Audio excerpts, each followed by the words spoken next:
coming up on this episode of the 500 and Growing podcast. That's why I started playing guitar and doing all these weird creative things, man, because I just was like, I need a way out of this. Mm-hmm. Like, I need to do something to just, even if it's not getting me out of there famously, it's like, I need an outlet. I don't remember Ronald Reagan's war on drugs. Yes. I was a victim of that. Like, I was a casualty of that. So they that guy, bust them. They busted us and took us away. Mm-hmm. Like, for like a whole year after my 9th grade, I missed literally a whole year. I was in like alternate school. I went to audition for this band. This band they're pretty rough dudes. Yeah. I mean, every one of them was big. Everyone was tattooed. They had a bad reputation. Very popular, very known. What was the name? Social Decay. Social Decay. Yeah. And I knew who they were. Yeah. And I was like, I got to get this gig. And I lied. I don't know. I said something, man. I'm 18. I don't know. And I played, and they didn't really want to. I think they were like, nah, I don't know, man. But I don't know what happened, man. They're just like, yeah, I think they had a gig. I was telling the story to a couple of the guys, like, yeah, rehab, lost my job, blah, blah, blah. You can speak openly with those guys. They're, they don't care. And someone pulled me out of the crowd from the club and pulled me aside. It's like, now, if I was to describe this guy to you, you'd be like, there's no way. I'll show you a picture when we're done here. The most gnarliest human being on earth. Like, in a good way. Like, just road, punk rock, purple, orange hair, just really gnarly looking dude, man. And he's like, and we're friends, but I didn't know this was Tucson people, Arizona people. Mm-hmm. And he's like, Rob, man, I just heard all that, and you don't have to drink anymore, dude. What's up, everybody? A free and really impactful way to support the 500 and Growing podcast is to follow on Spotify or Apple Podcast or your preferred podcast platform. Another totally free way is to subscribe on YouTube at the 500 and Growing channel. You get to see the episodes a week after the audio podcast has been released. Remember to like and review. Send this episode to somebody that you love that can grow by the powerful experiences you learn about. It helps us delivering a high quality, engaging stories of guests who are typically people who live outside of the 9-to-5 and choose to cultivate their passions while reaching for their highest potential. So if you're enjoying the journey of the stories we feature on the 500 and Growing podcast, hit that follow button, subscribe on YouTube, and help us grow. We appreciate every single one of you, and thank you. Enjoy your episode. 500 and growing. Podcast. Dedicated to the underdog, cause I see you. Working on your craft, getting strong, cause I see you. Ready to set it off and on, cause I see you. Correcting all that is wrong, cause I see you. Cause I see you. Hey. My name is Jesus Azteca 500 Sanchez. I am the host of the 500 and Growing podcast, and today we have Rob Hultz. Rob Hultz is somebody that I've met throughout my life in meetings, and we'll talk about that. He is a bassist of a really famous metal band, has done bass throughout different bands, started as a guitarist and then went to become a bass and then never looked back.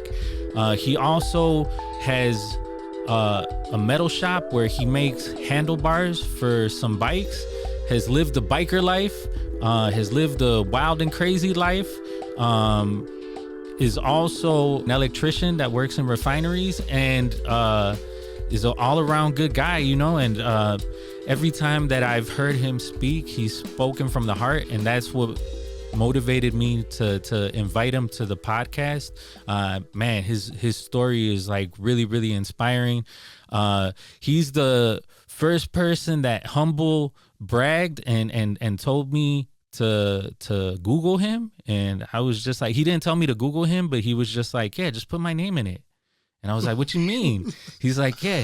He says, just put my name in the browser and you'll get to see like all the interviews that I've done. And I was like, what? And I put it in and I was like, boo, boo, boo, boo, boo, boo, boo, boo, boo. I was like, wow, okay. I see. I know somebody that's famous and I didn't even realize that. But it was cool because I treat him just like everybody else. So I had no idea. But, you know, he's done a lot of really good work. And so, everybody, let's give a big round of applause to Rob. Thanks, everybody. Appreciate it. I like giving people a round of applause because, you know, I'll take it. You woke up in the morning and you got here, right? And so there's something to be said about that. Back in the day, it used to be a round of booze. Round of booze? I'll take the. Hey, man, I've heard. I'll take the claps any day. I heard that being in a band, especially in metal and like punk, like if you're the opener, you get treated like dirt, yo. Like they'll start throwing stuff at you sometimes. Well. You definitely don't get paid well. You might get stuff thrown at you. Yeah. There's no doubt about it. Actually, that's happened. Yeah. I had a guy in front of me in the 90s, and I was opening up for a huge band. And we were in like Poland or something in this big stadium. And there was a guy that stood in front of me with the middle finger for the whole 45 minutes. Didn't move. Man, his arm must have been like crazy. With a middle finger directly like, pointed at him. Was his arm up? No, it was up. He was so mad that we were playing. Yeah. That he just wouldn't move. Yeah, it was he didn't just come the middle for you. finger straight up right in front of me. Man. And I was like, man, that guy's got a lot of arm strength. Yeah, for real. Yeah, you imagine he woke up in the morning and couldn't drive because his arm wouldn't go up? Yeah, he was so angry. Man. And because you were the opener? It was in Poland, yeah. Something like that. Poland somewhere. Yeah. Yeah, maybe Czech Republic at the time. Man. So Rob, how are you doing? Oh, man, fantastic. A beautiful day in Chicago. Yeah. Yep, woke up this morning, had a cup of tea. I'm off coffee now, so a little dragging a little bit these days. But things are great. Things are moving. Yeah, man. And the other thing is that I see that you like fall. Man, fall is my favorite I do, season. And actually, I couldn't find my hoodies this morning. I was like, where did I pack up my hoodies? Because I walked outside in a t-shirt. I was like, oh, it's too cold. Yeah. And I was like, and I had to dig through all my drawers, and I found a hoodie. So this last week was like weighing off of summer, and like this is like true fall. Like you know that it's getting there. This is when you can risk taking your air conditioner down if you have like window units, but you might get that one. Well, it's funny it's like, because I ride a motorcycle every day. Yeah, like literally every day. Uh-huh. So I was like, this can't be real. Yeah. So I went back, and there's going to be a couple of 80-degree days next week. Yeah. So I was like, all right, we're not done yet, but yeah, you get the little flicker of summer. Mm-hmm. And then you're in good weather. I like fall because it's like dry. Yeah. I don't like the humid hot. Yeah, I don't like the heat too, although I'm going to probably wind up moving to Arizona at some point. But I'm just going to stay there for the winter. Yeah. Yeah, I'm going to try and snowbird if that's a thing. So yeah. I think that but I've heard bad things about the hot the dry heat. Yeah. Where it's just like I was like, one of my friends moved to Arizona. He was actually a past guest, Jesse Santiago. He does Filipino martial arts, and he moved to Arizona. And I was like, "Are you sure?" And I was like, "Describe what Arizona feels like." He's like, "It feels like you're in an oven." It does, and I've been there. I was just there this summer, and I had never been there in the summer before. Like when I go to Arizona and I visit every year, maybe 2-3 times a year. Yeah. It's been from like November, to like March or April. Okay, so you don't even get to experience that realness. And so those are the months I'm going to live there. Because I took a motorcycle trip, actually not this year, last year, and it was the end of October. And we rode from Tucson, Arizona into Mexico through the Rio Grande River, through the Gauntlet, it's called, down to Terralingo, Texas. And it was 30 degrees almost the whole way. Okay. And I was like, this can't be Texas, New Mexico, and Arizona. They're like, yeah. Yeah. It was like we weren't ready for it. It was snowing. Okay. It was unbelievable.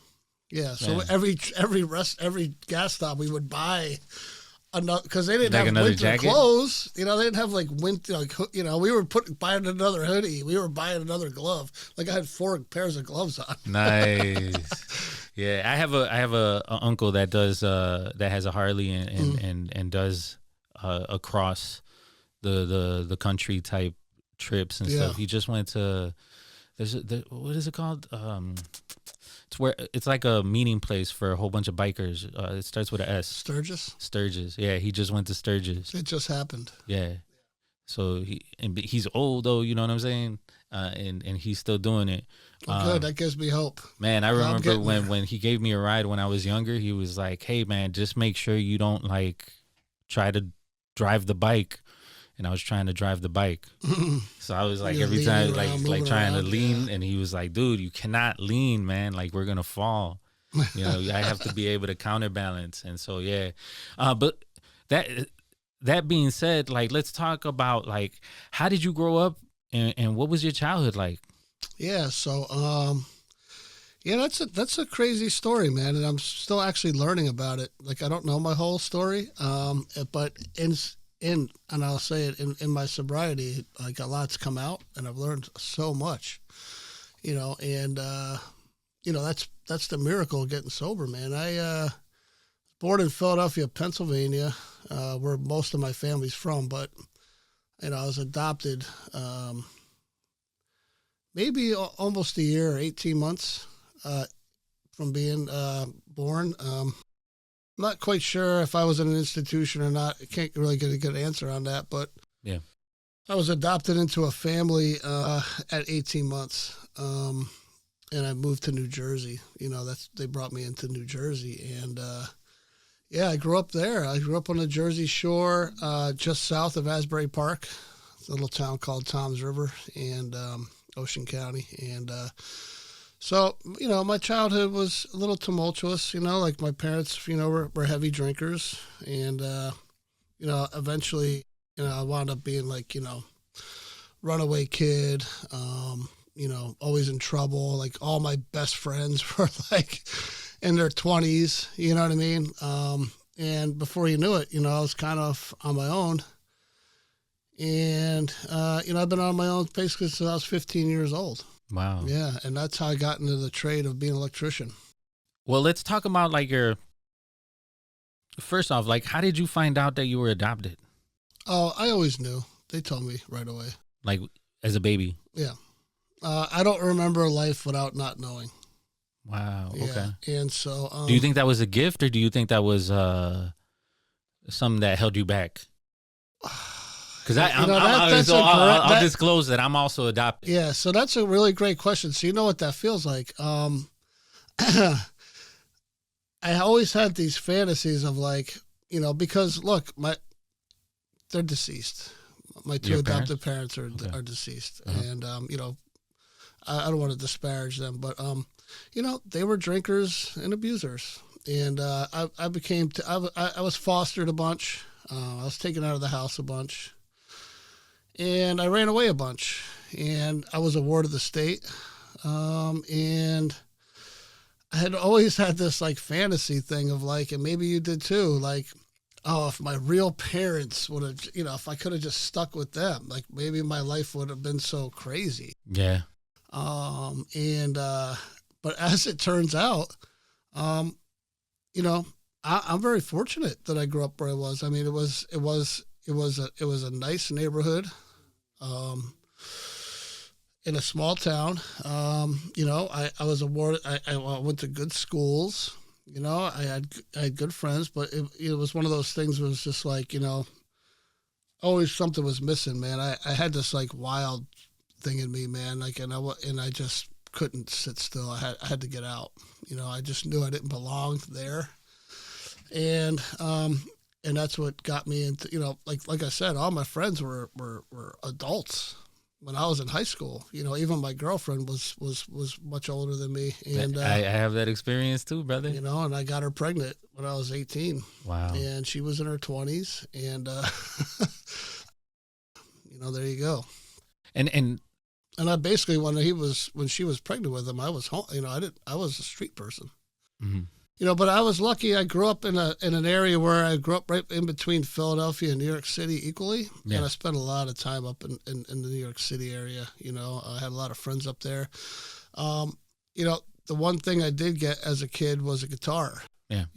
And I just would literally just sit in my basement and learn to play guitar. How did you learn how to play guitar? Yeah, I had a couple of generic lessons at the local music store, that I took, but it just wasn't like I didn't want to play Mary, Mary, Little Lamb over and over.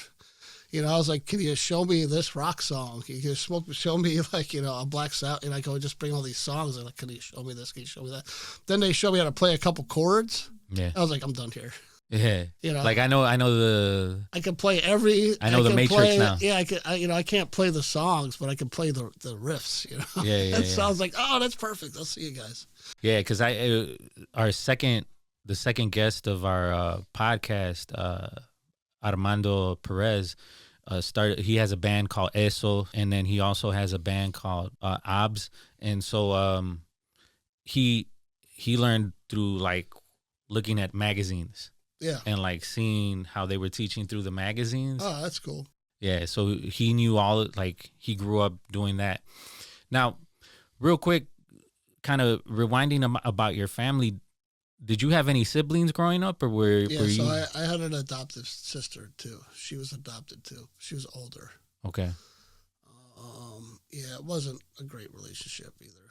Like we were both, we both had our issues like from above. You know what I mean? Yeah. So you were in some traumatic situations, and she, hers was different than mine. I don't want to tell her story, but and we don't really speak. In the program we've spoken. Obviously, you do that, but we don't have the best relationship. And on the surface, her life was really good. Like she was all American athlete. Scholarship to colleges, like she was with the she's a very popular person in my town. Yeah. And it was weird following her through school, like, oh, you're the brother. So-and-so's brother, and then you're like the rebel too, so degenerate, yeah. And they were like, nah, for real. But but over the years, and especially talking to her. Since I got sober, I learned a lot of things, and things weren't great for her either. Yeah. And she carries a lot of things too, but I did have one. And now, as it turns out, about 3 or 4 years into my sobriety, I found someone from my original family found me. What? Yeah. And it's because it was a combination of like, and this is being a known person kind of helps. Yeah. And you said it before we started talking. My girlfriend at the time was like so intrigued by my life story. Yeah. She would not let this thing go. So she bought like a 23andMe thing or Ancestry.com thing. And I put it on the shelf. And I was like, I don't care. I don't care about that. And one day I'm like sitting there watching TV on the couch and she's like, this thing cost $80. And she ripped open the package, put the swab in my mouth or whatever, and mailed it off. And about a year later, I got an email from the thing like, "Hey, apparently the emails I was getting through it, I thought they were all spam." Yeah. Like I would too. I wouldn't even open them because I just pushed them aside. Yeah. And it was on my birthday, and I was in Los Angeles, California, and I decided to read one. And one of them was just like, hey, I've been trying to notify you for like a whole year. Mm-hmm. And we're from Philadelphia, Pennsylvania. And in our family tree, it says that, you're like a close enough DNA match to be my brother. Mm-hmm. Like, who are you? And I was like, wow, that's kind of intriguing. That's, the old Rob would have been like, who gives it, Yeah. I don't need another family member in my life. But the new Rob at the time was like, wow, that's kind of thrilling. Mm-hmm. And I answered it, and she came back like, oh, yeah, we Googled your name. Like, we found out who you were. Yeah, they found all the interviews. Like, you're famous, dude. Yeah, like something, Yeah. that really happened. They're like, we know everything about you. We even know who your real parents are. Like they went, the whole family on my dad's side. It was a cousin of mine. Mm-hmm. She was so thrilled about this. Like she figured it all out before. Like it wasn't like we. So your biological parents, just so I understand, were your dad's cousin. So was my dad's niece, my cousin. Okay. So our DNA match was so close that we were close as brother and sister. Okay. But I was really her cousin. It was her mom's brother was my dad. Okay. And that comes to like that thought that you were like, what if? Right? Well, like so what if you were raised by them? Like how would life be different? I mean, so you know, they lived in South Philadelphia still, like right off Broad Street. You know, I don't know if you know about Philadelphia. They lived in a neighborhood that looked like the Rocky movie. Yeah. And that must be crazy. So for me, when I grew up not knowing that I was adopted until catechism class. And I would figure that would be 8, 10, around that age.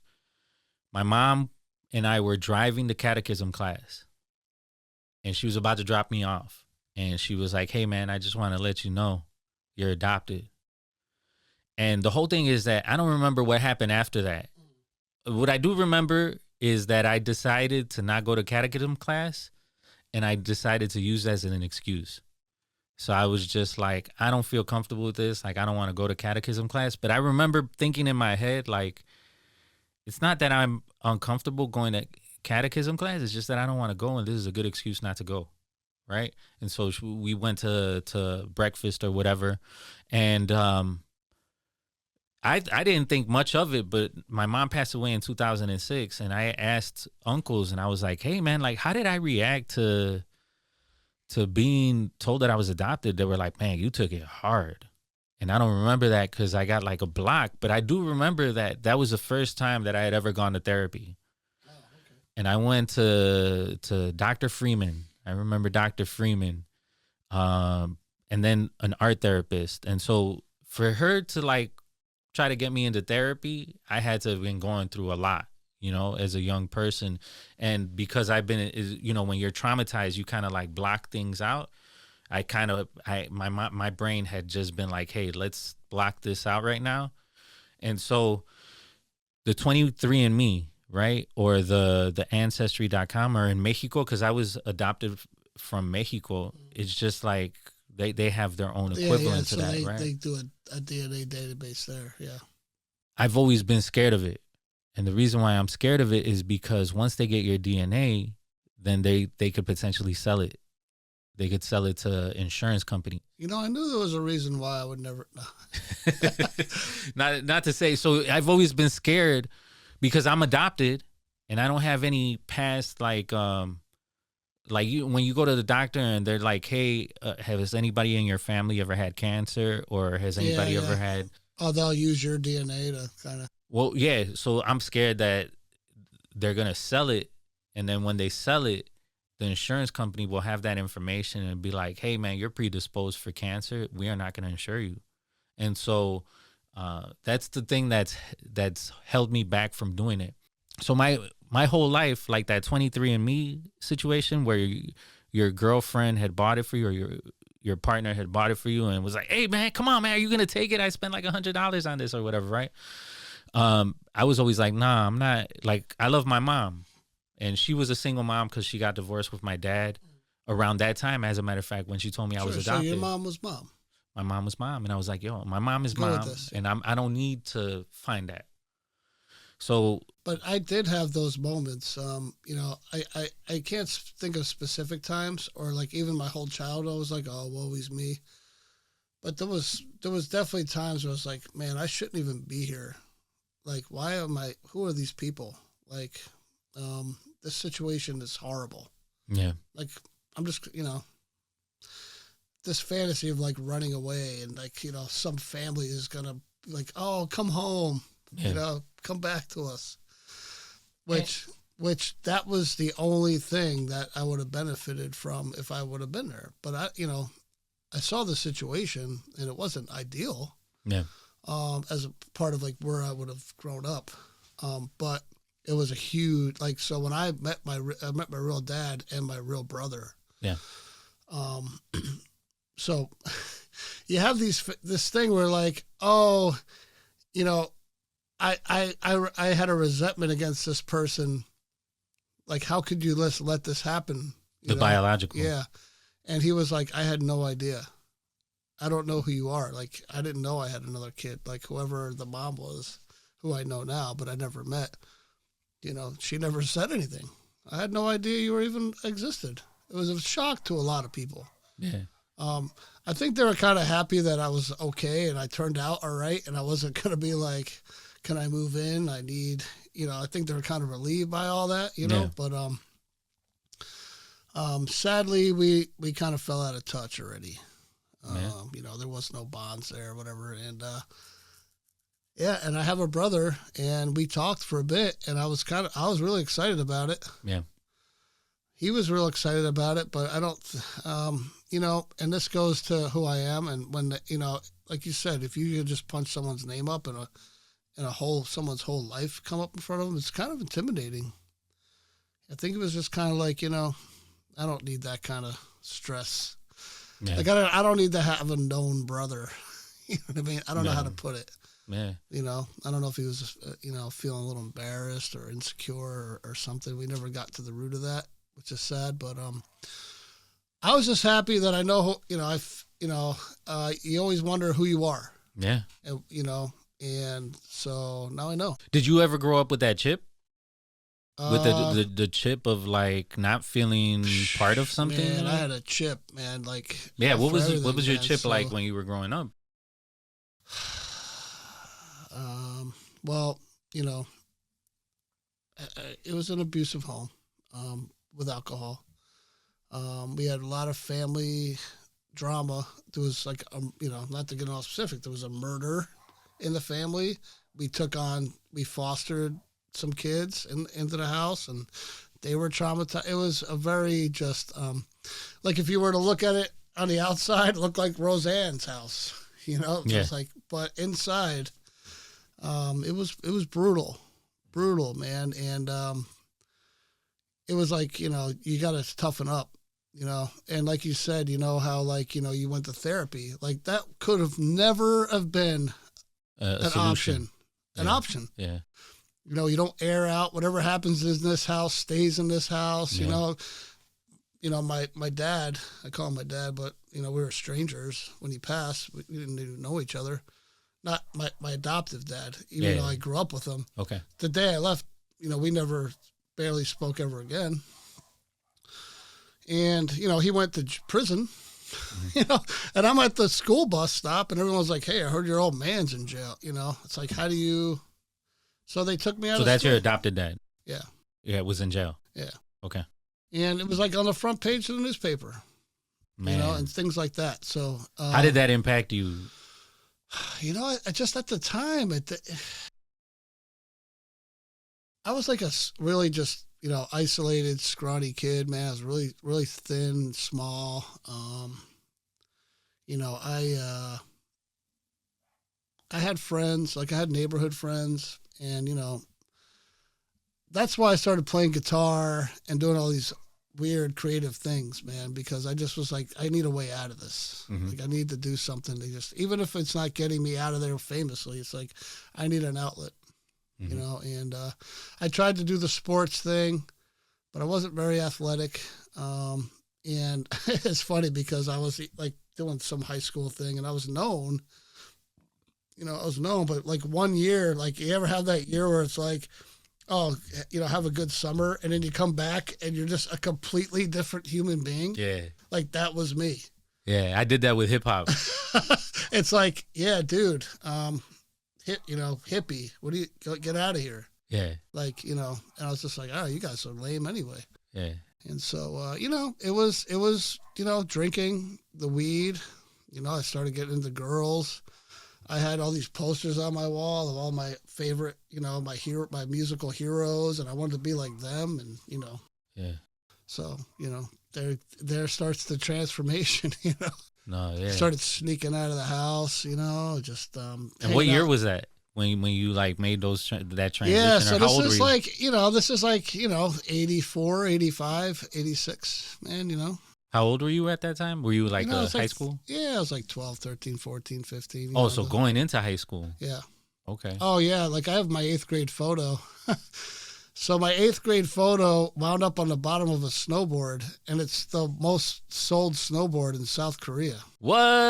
It's a pretty wild story. And actually, Damn, so you're famous as an 8-year-old, as a my 8th photograph. grader. So like it's me in like a rock and roll T-shirt. My hair's long, and I got a cross on, and I look like a dude from like '84, Yeah. like a heavy metal guy from those shows, Heavy Metal Parking Lot. You know what I'm talking about? You ever see those? No, I haven't. Yeah. Anyway, so it's like if you picture a hard rocker from '84, Yeah. like it's like a zebra shirt with no sleeve, Yeah. like everyone's wearing their best clothes, and it's me in like a cut off zebra shirt with a cross with my hair long.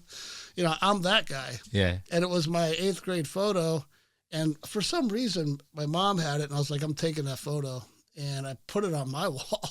And the guy that owns a snowboard company here in Chicago, but it was in the snowboard company is in Colorado. He stole the photo. But How did he steal the photo? He just took it off my wall or wherever it was sitting. I had no idea. And then next thing you know, he's like, oh, by the way. And there was this giant snowboard with that picture like on it. Yeah? Yeah. And so what was the result of it? I'd be I got mad, nothing. yo. I got nothing. Nah? No, I was kind of like, that's kind of cool. Okay. I wasn't mad. I was just like, that's kind of weird, but all It right. is kind of weird. Like you went in my house and you grabbed some of mine. I just went on retreat with a bunch of my AA buddies, and we got a cabin, and I was like, I don't know how the story came up, and they Googled it, and sure as hell on the internet. No, on yeah, the snowboard. we're gonna show it. You know what I'm I'll saying? find it Like for you. I'll find it's gonna pop up right here. All right, I'll show it to you. Yeah. And so that's a real thing. So yeah, my life gets kind of crazy. Yeah, it's man. crazy. gets It's like kinda weird. you're like But if all you over were to the see place. that photo, you'd be like, all right, I remember these kind of dudes. Yeah. And in the 80s was wild. Rock and roll was a wild thing, man. There was no internet. You had to get out there. You had to I would hitchhike to concerts. I mean, we kind of came into that before the internet. When hip hop really boomed, Yeah. it was just like you were part of a elite. Like you felt like you were part of an elite group that only like Yes. the people who knew what's up. Like it's like what CJ, our last guest, was talking about, where it was just like you went to the jam and you knew that it was like exclusive. Not everybody knew But about you know it. what was fun about that though? Yeah. There was like there's the kid, because they were adult people, and I was the kid. So like it would be the same as if I wouldn't say I was like a teenage prodigy, because I wasn't famous for my craft as a teenager, but I was like there's the kid, like everyone knew who I was because I was so young. Like, what the hell are you doing here? I got a tattoo when I was 15. I found a tattoo shop. I'm not going to say their name. It's super illegal, but not that it matters. But by a really famous Coney Island tattooer in New Jersey. And he tattooed me. He didn't even ask me for my ID. And I had the long hair, a little mustache. It was a mustache. Yeah. And he's like $35, and I had it. So, I got me a big tattoo. And I was still in high school. I had the big tattoo now. But in order for me to be able to, because I would, and this is a true story, I would play on like a Thursday night in my band. And I was 15, and before I dropped out of high school. I'd play my band on a Thursday night out near New York, and then the band would come back, and then we'd be up, and I'd be like, all right, who's taking me to school? You know what I mean? And I would play at a bar all night, and I'd be like, all right. And they would drop me off at high school, and had the tattoo. Yeah, you're getting dropped off by like some criminals, scruffy looking gentlemen. Criminals, yeah. And it was a I remember it was a 4-door Dodge Dart. It would pull up, and the beer cans would fall out, and smoke would bill out. Like, have a good day, man. Yeah. Well, I mean, that probably made you like crazy popular. Not with the preppy kids, but with the. It was that kid is cool, man. What? I don't. Because I was always the younger kid, but the whole thing is that like being a younger kid, and so I have the similar story where like I was the young kid out of everybody, everywhere I went. So for my mom being like I was the youngest in the family until my uncle had my cousin. Growing up, there's like an 8-year difference. So growing up, I was always the baby in the family. Yeah. My mom being a single mom, so I was always around adults. When I got into hip hop, everybody was in college already. I was in high school. In high school, I was a soccer player. All the soccer players that I got along with were seniors. So anyway, what that means is that they all advanced in life way before I did. Yeah. And so I got left kind of like they went to go do whatever they were doing, and then I got left, right? Like those seniors that I hung out with when I was a sophomore, by junior year, they were gone, and I didn't have any friends at the school. Sure. Right. And so what was that like to be like the little kid in a group of adults? I can't say that I was popular in school. Okay. You got to envision this. So, when I went to high school, there was girls that were like, that looked like Madonna.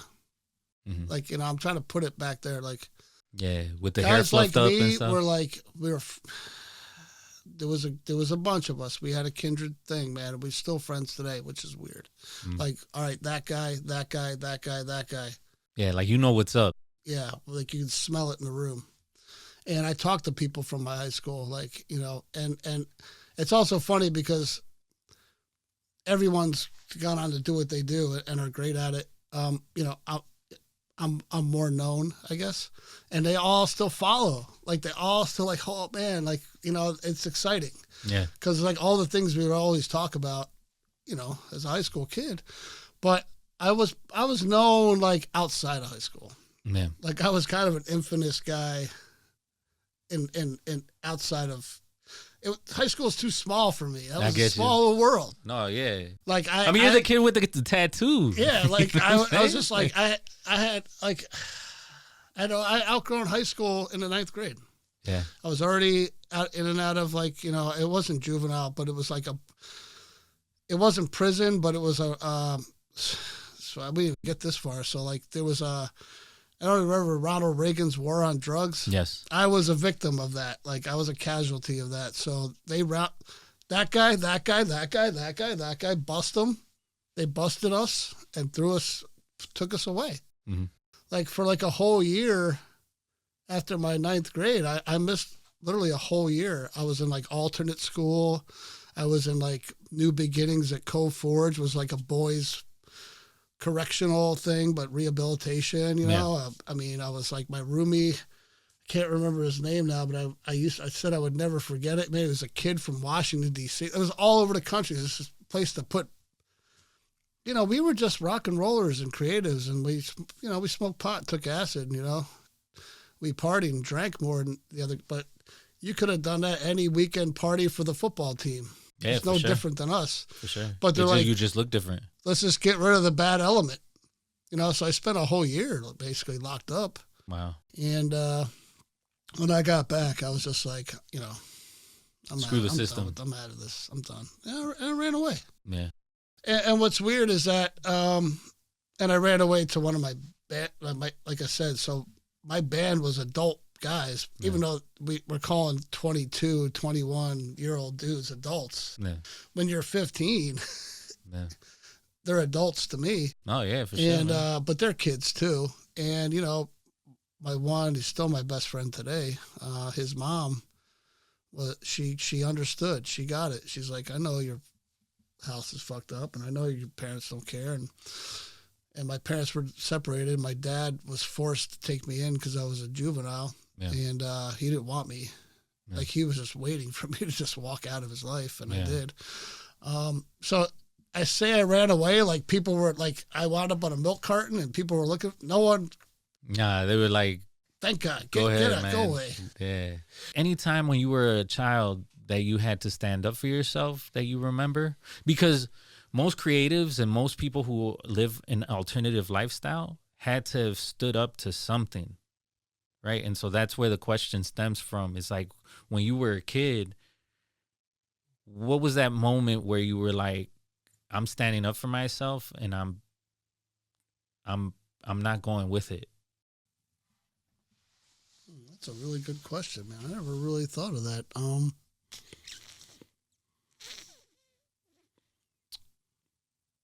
There was, I put myself in one time, and I don't even know how me and my adopted father wound up at the same barbecue.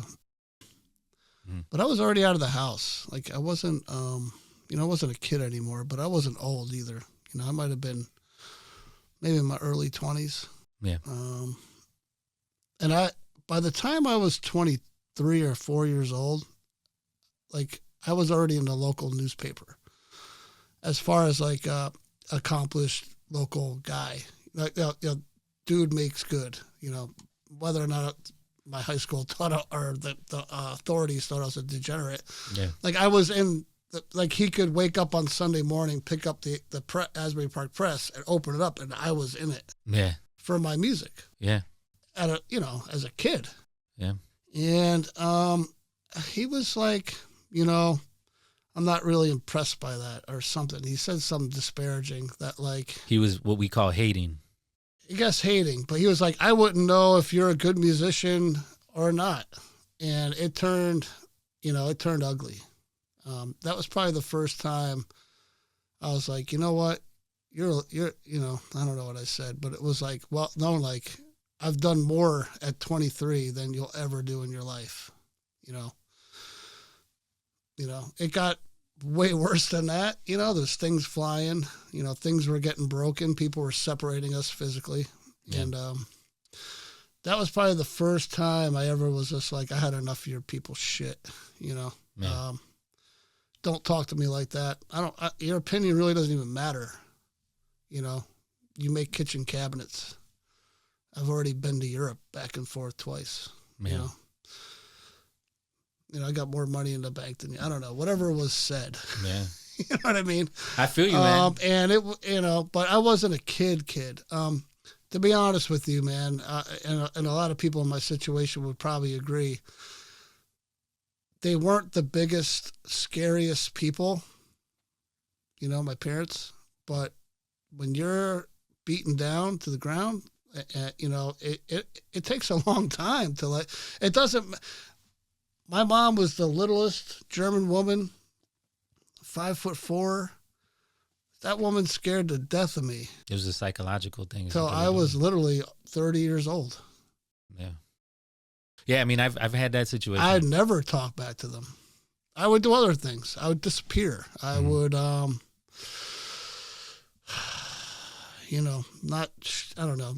would just rebel. Mm-hmm. But I would take a beating for it.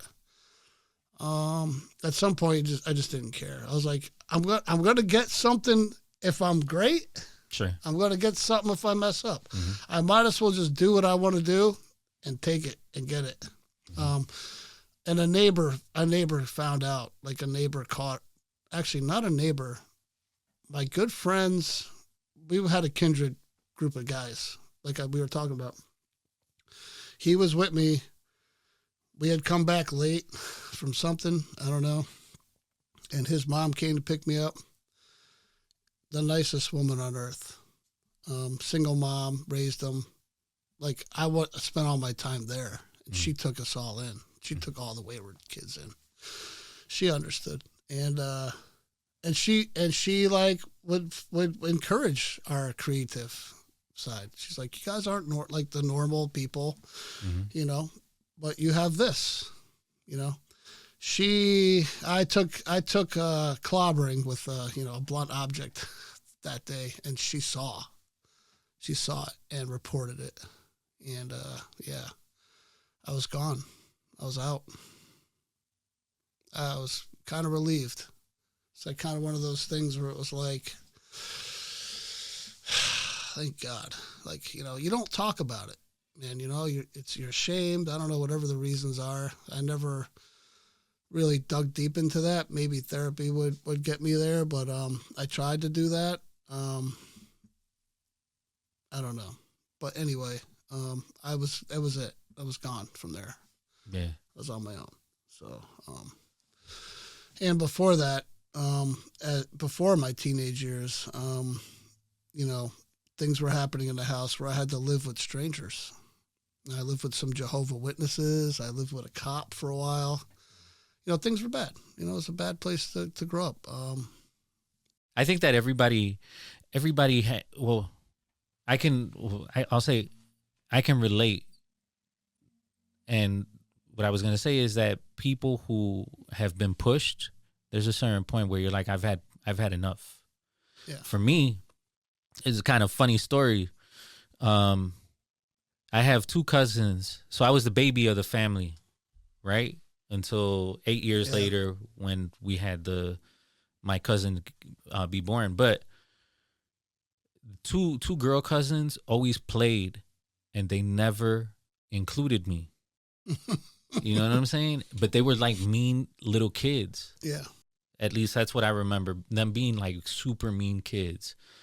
And so it's hard because now they're adults, and like, you try to be formal, like, hey, how you doing? Blah, blah, this. But I know I carry that with me.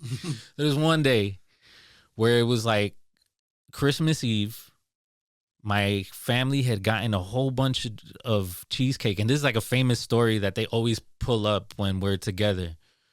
They had a whole bunch of little cheesecakes, or like it was a cheesecake that they had bought from Eli's, or like a special cheesecake, right? Sure. And they were like, they know I like sweets. And so they were like, oh, that cheesecake is going to be so good, and we're going to eat it, and we're not going to give you any. And so when I don't know what happened. I opened up the fridge. I grabbed the cheesecake, and I licked the whole cheesecake. And I was like, ain't nobody getting none of this cheesecake anymore. Right? And it was like the adults were all laughing, right? Like, it's a funny story, but it was like one of those moments where I'm like, I've had enough of your bullying. Like, I'm not going to take it anymore. And there have been situations like that have arose where it's like, I'm standing up for myself, and it doesn't matter who stands up. I'm going to fight against them right now. And I think everybody that has been kind of pushed gets to that point where they're just like, you know what? I had enough, and that's it. And no matter who gets it, they're going to get it right now. And so maybe that was the case in what happened at that barbecue. Yeah, for me, though, I would have caught a beating right there. I would have been, I wouldn't even have thought of anything like that, to be honest. It literally took me into my 20s, late 20s, to get there, honestly. I've never really tried to wrap my mind around that. Also, I didn't have I had family, but we didn't have a big, huge family, man. There was, I didn't have cousins coming up, like, kind of a weird, isolated thing, you know what I mean? But I could see that. Yeah. Are there any things that you saw growing up that you wanted to make a change in your adulthood? So you were talking about this physical abuse, right? Like, how have you made any changes on that, or like anything that you saw growing up where you were like, I am not going to be that type of person? For me, it's like seeing my mom. I was also going to therapy, physically abused in a sense. Like, my mom used to beat the shit out of me when I did something bad, I guess. And so I don't hit my kids, right? Like, they've never seen me hit them or be mad at them or express my frustration like that, because it's like something that I don't want to do, because it's something that I experienced as a young child. Like, anything that you saw growing up that you wanted to make a change in your adulthood? I wasn't father of the year as far as, you have to understand, I was in a hard addiction. And I'm not going to call myself a deadbeat dad, because I paid for him. But I wasn't in his life too much. We've since reconciled that for sure. And today, now, and it's not because I revert back to my childhood. It's just the person I become. It's important that he knows that I'm here, and that if he ever needs anything, I'll take care of him, and I love him unconditionally, which is something that was never part of my family before, man. But I could have said 1,000 times, I don't want to be that person like they were. But, I grew up. So you were talking about, like, raging out and stuff like that and fighting back. I did all that out of the house. Mm-hmm. You know, when I got on my own, you know, I wasn't the best person, you know, and I would do those things. And plus, I was really young. It was a kind of survival of the fittest type mentality. And you try and do what you can to survive, you know, and I was really young. And you know, my friends weren't, you know, it wasn't like I went and joined a church group or something like that, man, you know. Yeah. There was some badasses, and I learned from the best, you know. And but I've been involved in criminal activity, but I wouldn't consider myself a professional criminal. Like, I never would. My first thought would be to harm or steal from someone. It would be my last resort, but never my first. You know what I mean? I was always able to kind of take care of myself outside of that life.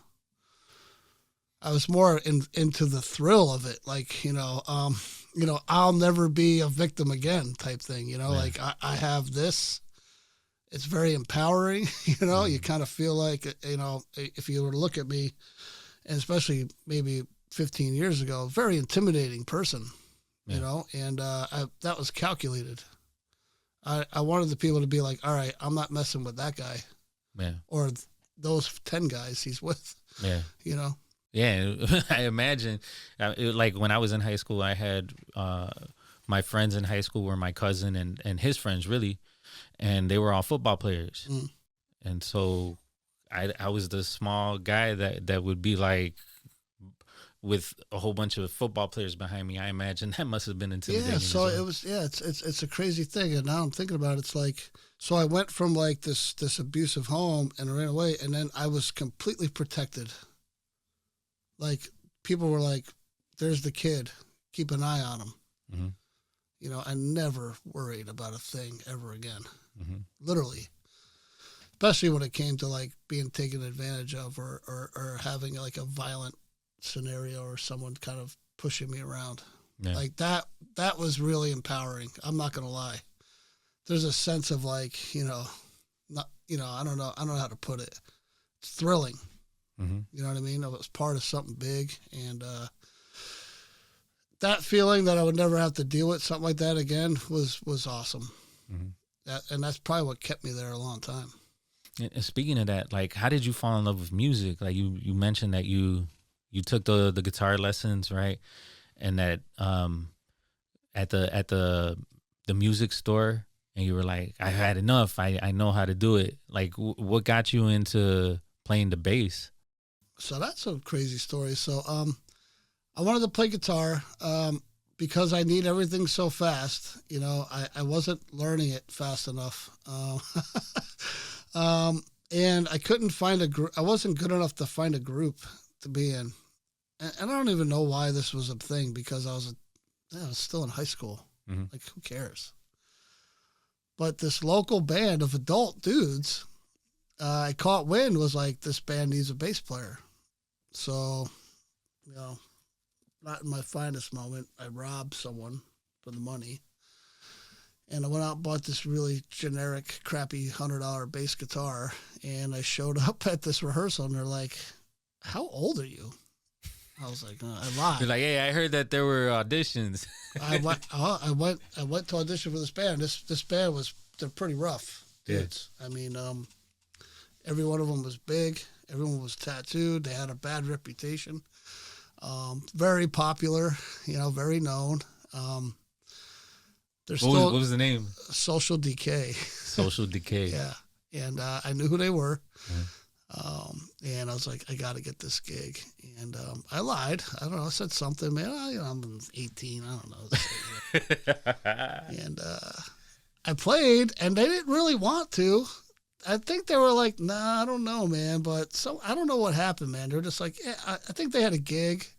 I'll ask Tommy when I leave here, because he's still, you know, we're family. Yeah. Because his mom took me in. Yeah. You know, when I ran away. And I'm going to ask him, like, what were you guys thinking, man? But You know, I think they thought it was like, oh man, we got the kid. You know, the kid's here, man. We got the kid in the band, and you know, it's funny. He sent me something they used to, you know, this is the '80s. You had to mail like pressers to clubs, like to get gigs. Like you couldn't just call or like send an email. Mm-hmm. You had to put stuff in the mail, and our presser was like, you know, Tommy. They said all the names 25 or whatever, and then it's like Rob 16. And he's like, well, he literally sent that to me. He found one of them in he collects everything. So he'll send me pictures of me from back then. And he sent that to me. He's like, what the hell were you, what were we doing? Like, what happened? Yeah. Like, how did this happen? I don't know, man. So I went on the road. I literally quit high school and went on tour with the band. Yeah. And that was it. I was gone. And how did you learn how to play the bass? I didn't, man. I'm not even sure I knew the songs. I might have had one demo tape. I don't know. I don't know what happened, man. I faked it, dude. I don't know what happened. I got by. I turned my amp up real loud so you can barely tell. All the people that were there were like, "This is great. You guys sound great." And they're like, they didn't want to do it, but they're like, "All right." And then they showed me the songs. I'm not saying I had natural ability because I know people that as soon as they picked it up, they were like virtuosos. Yeah. I'm not that. Uh-huh. But although I've started with guitar, I was never a guitar player in a group, and I've since embraced the bass player thing. Like I was like, all right, this is my thing. Yeah. Like, but I did it to be in a cool band. Yeah. You know, and I've basically, me and that same guy, our lineage is together. We've kind of stayed together as a pair and moved on. And so, yeah, that's it, man. I just would play records down in the basement and learn the parts. And, you know, I don't know. Before you knew it, I wasn't even looking. I was just playing. That's what's up, man. And there's videos on YouTube of me literally at 17 years old playing like sold out venues with this. And what did that do to you? What did that do to your ego, man? I mean, imagine like being a 17-year-old with thousands of people, and the girls are jocking you, right? Like hundreds. Like we weren't playing hundreds, whatever. But you know what I'm saying? Like your ego must have been on 10, and then you're drinking at this point. Yeah. So right? Yeah, And I'm full on drinking and doing drugs, and I had an adult girlfriend. You know, like so when I was, you know, I'm not gonna lie, I was 17. She was in her 20s, and I lived with her, and I was in the band, and it was a wild time. It's so long ago, man. Like, I was on top of the world. Like, I was like everything I always wanted. Even though it was very, VFW level, like small clubs, small tours and small venues. I played some of the coolest old school rock clubs though at the time, and by the time I was in my 20s, man, I was already like a road-worthy, accomplished bass player, already a known person. It just seemed natural to me. I don't think I was even old enough to understand the ego part of it, whatever. It felt like, so I guess it would feel more like this is my family. Like, this is family. This is what, like, I always wanted. I get you. As opposed to, like, fame and fortune. And so if you were to look at my lineage as a musician, I still don't have fame and fortune from it, even though I've done all these great things. And you did mention, like, if I would have whispered back to myself, that wouldn't be one of them. Because even though I could have took career paths that would have been more beneficial to me, like financially or something, sure, it wouldn't. I'm very proud of what I didn't do that would have been against my grain to make money or be more famous, and look back like, I kind of wish I didn't do that, but it was beneficial. Yeah. Like, I'm proud. I guess in some term it'll be sellout. Yeah. Right. I stayed true to everything I ever wanted, and now I literally am where I'm at, and I love it. Yeah. So, you know what I mean? It's like, I guess I could have went back like, well, I was offered this gig for more money and I would have been more known, whatever. But then I look back at that gig, like, I don't think they're really well respected, right? Yeah, everybody's seen through. Yeah, it's not. Yeah, it was like someone would be like, "Thank God you didn't take that gig." Yeah, something like that. But yeah, I mean, so I never chased the shiny object. I stayed just, nope. This is my This is what I'm doing. These are my people. This is what I do. I'm into it. I'm not going out of this to make more money. I'll work my day job. Yeah, like I make money at my day job. Yeah, and I'm proud of that. That I'm really proud of. Yeah, and so. One of the ways that I relate to you is having an older girlfriend. When I was 18, I had a 24-year-old girlfriend. Yeah, same. And so she was out on her own. She was taking care of 2 of her sisters. And it was funny because she invited me. The way I started drinking was she invited me. I met her over there by Clark and Belmont. Mm-hmm. And she was with her little sister. And I never do this, but I mustered the courage up to go ask her. Like, I was like, hey, man, you're beautiful.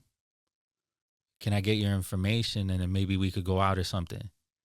Now, super adult, right? But I was like, that came out of left field for me. And she was like, she was so shocked. She gave me her number and I called her and we kept on talking and she kept on inviting me to places.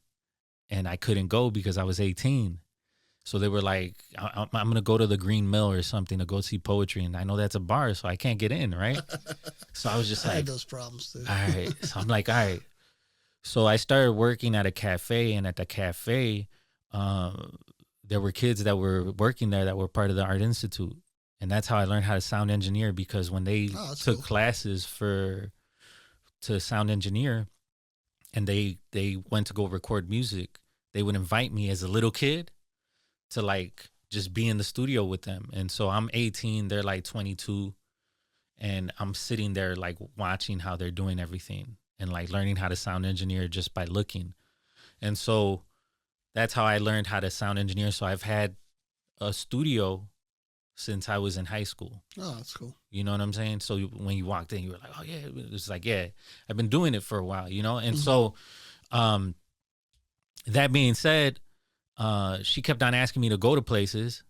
The people in the Art Institute knew a person who made a fake ID. And so I was like, yo, I got to get that fake ID. So I told her I was 18 and she was like, are you serious? Are you for real? And she like stopped talking to me for 2 weeks. And then she finally started talking to me again. And she was like, I want you to prove that you're 18. So I actually had to show her my real ID. And I was like, yeah, I'm 18. A junior in high school, right? And she was like,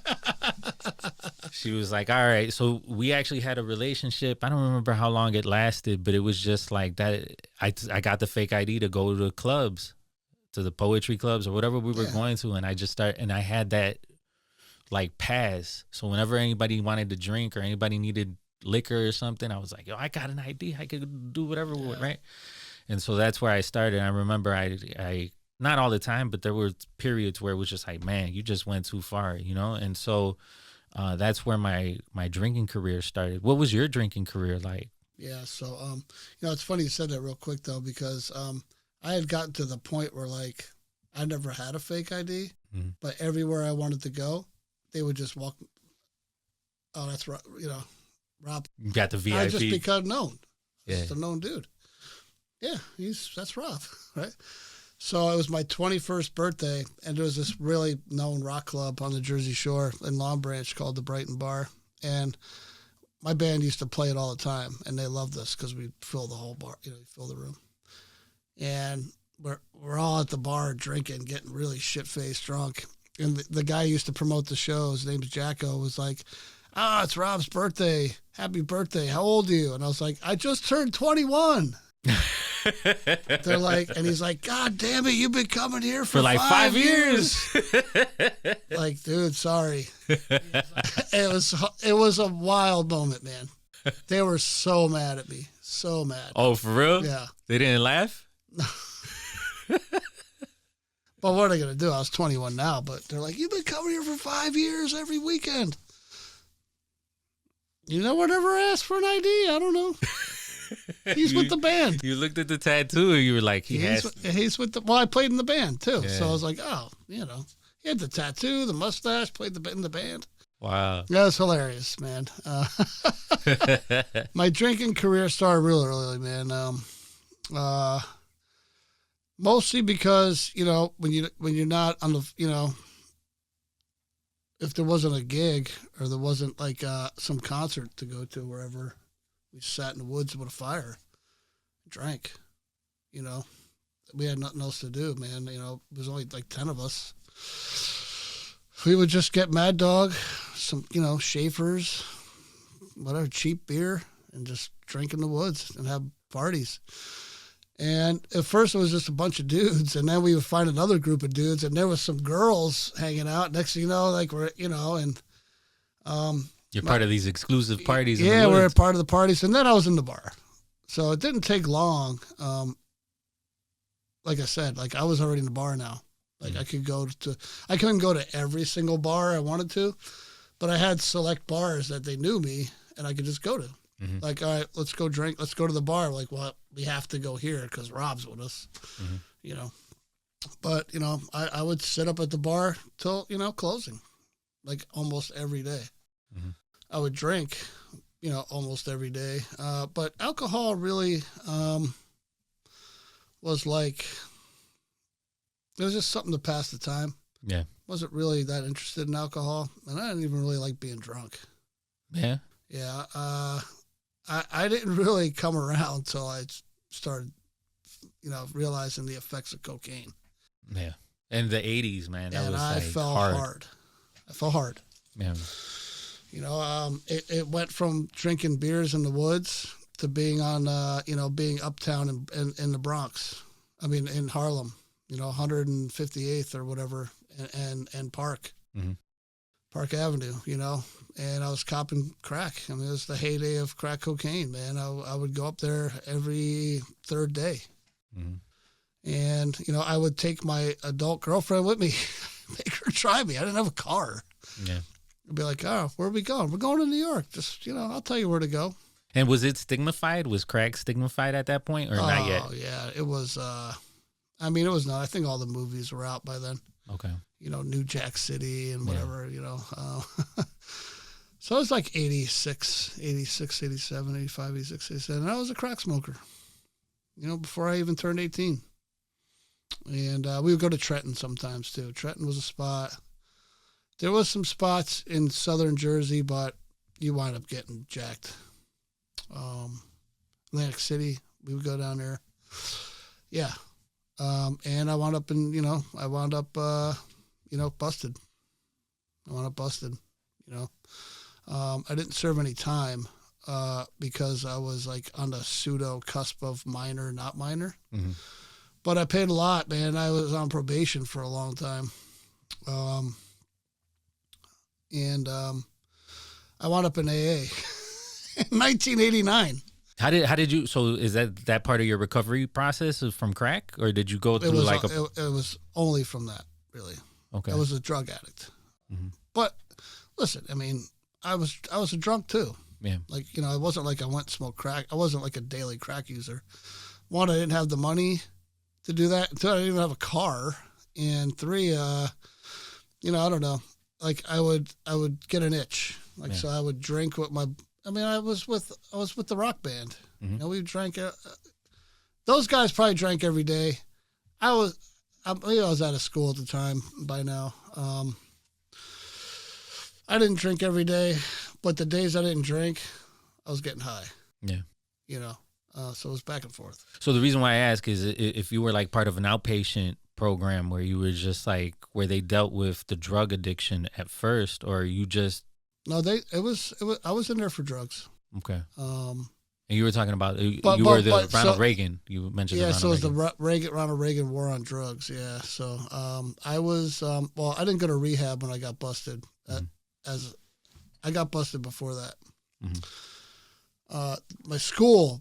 I wasn't. The police didn't bust me. My school rounded us up and sent us away. They busted us. We had to take piss tests. Can you imagine being in high school and your principal just standing in your urinal, like watching you? You know, I had that. Wow. And I kept failing. Damn. For crack cocaine. And they put me away for a long time. But I got busted as an adult-ish. You know, I was on the edge. I think I just turned 18. And I had to get a lawyer.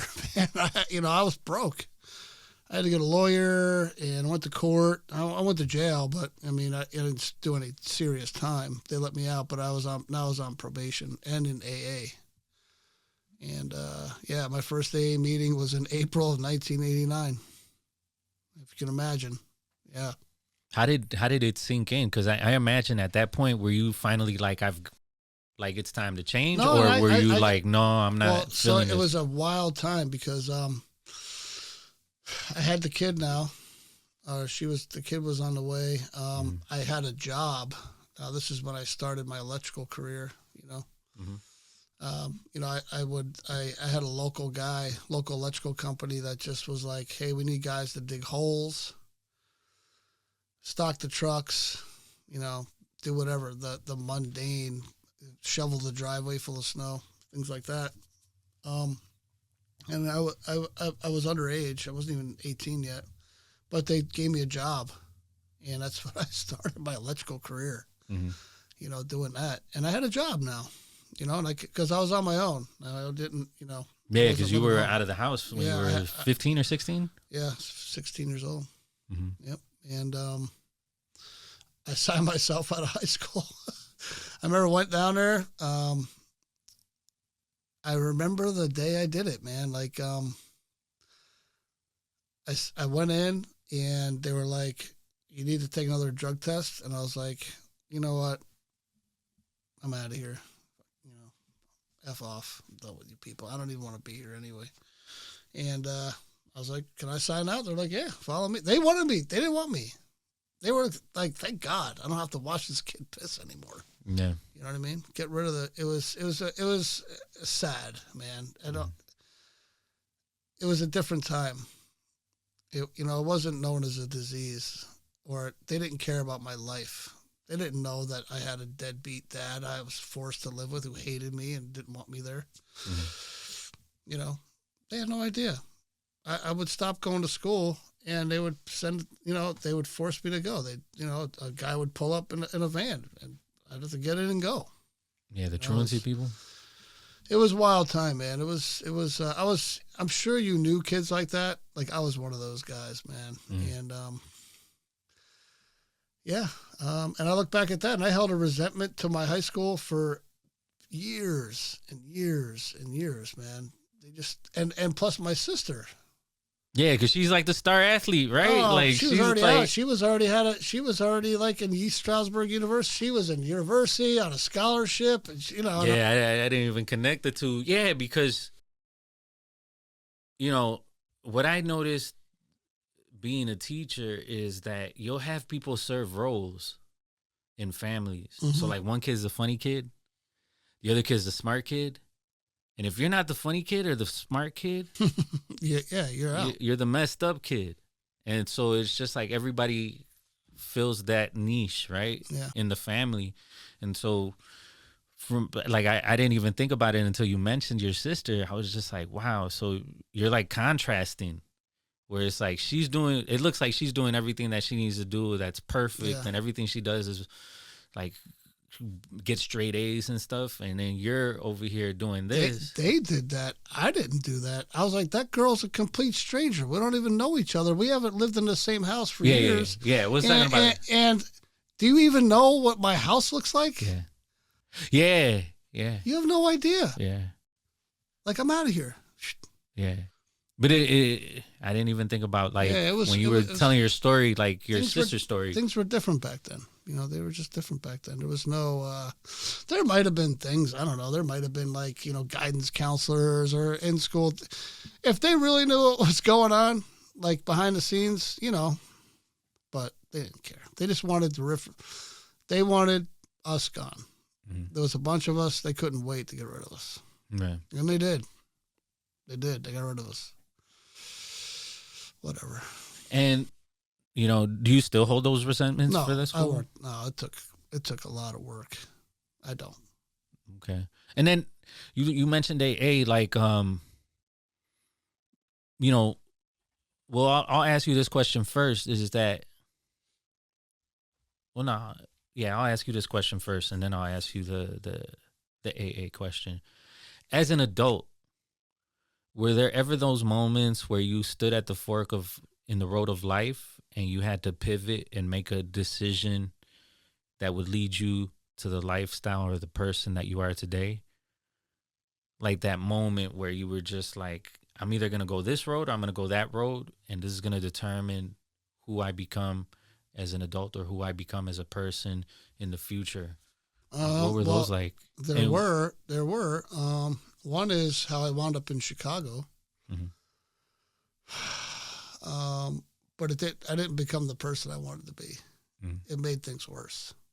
Moving to Chicago made things worse for me. Mm-hmm. But at the time, is that what you mean? Sure. Yeah. Like anything, it doesn't have to be a happy ending, but it was like there was a point where you were just like, do I do this? Do I do this? I'm going to take this road. Yeah. Well, one of them was, how do I put this? So when I wound up in Chicago almost 21 years ago, it's because I was on tour in Chicago, and I met my ex-wife. She was in the audience, mm-hmm. and we met, and we were married 6 weeks later. But we decided to live in separate states.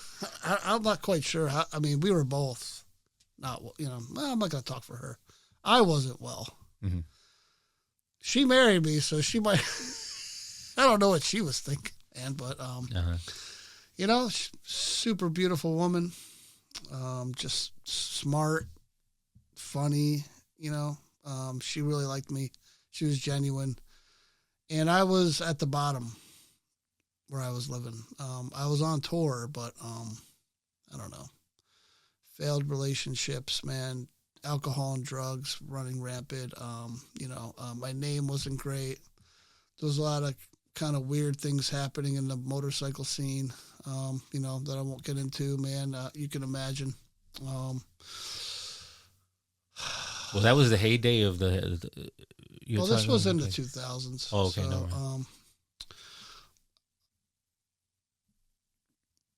So we didn't dig into my biker life, but yeah, I wanted to ask you about how you got into the biker. There was some things happening.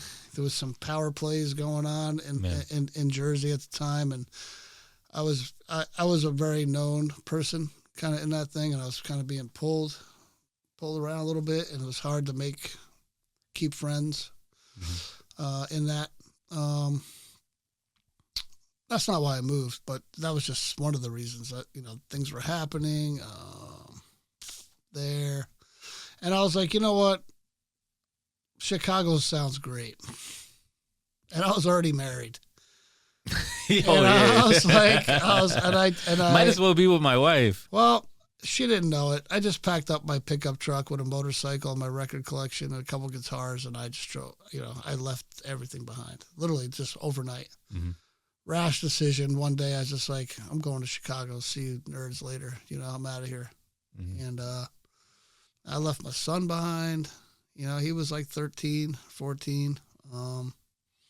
Not that we had a great relationship anyway, but I mean, he knew I lived in town his whole life. And I showed up at her door high as hell at like 5 o'clock in the morning. Honey, I'm home. Hey. Yeah. Yeah. And that was it. Been here ever since. And so that was one. Okay. And then there's the obvious. Did you want to talk about that one? Sure. I mean, that's why I wanted to ask you this question first before I asked you that, because I wanted you to have a candid answer and not necessarily lead up to like, you went to an AA meeting, right? Like, yeah. What was that like? Like the change in your life, and so what has that been like? That got me to Chicago, which I'm really grateful for. Even though my addiction snowballed, Chicago embraced me really well. Chicago electrical craft is fantastic. I mean, if I was going to promote Chicago in any way, or the area of Chicagoland, the electrical trade is second to none. Mm. And I did really well for myself because I'm really, really, I'm not to brag, but I'm really good at it. Mm-hmm. And they really embraced me. The motorcycle scene super embraced me, like far more than I could ever imagine. Plus Milwaukee's here. They embraced me as well. So, I fit in. It was like I lived here my whole life, like right away. You got the VIP treatment. Kind of. I mean, I had to earn it a little bit, but I had a name. Yeah. Like it carried over. In the music scene too. Mm-hmm. It took me a while to find a group here that I was comfortable in. I got a lot of opportunity. Like I said, I had opportunities to be in some groups. Yeah. That they did well, and not to disparage them. But they sold out though. Well, I'm not going to say that, but I think they were never sold in. Okay.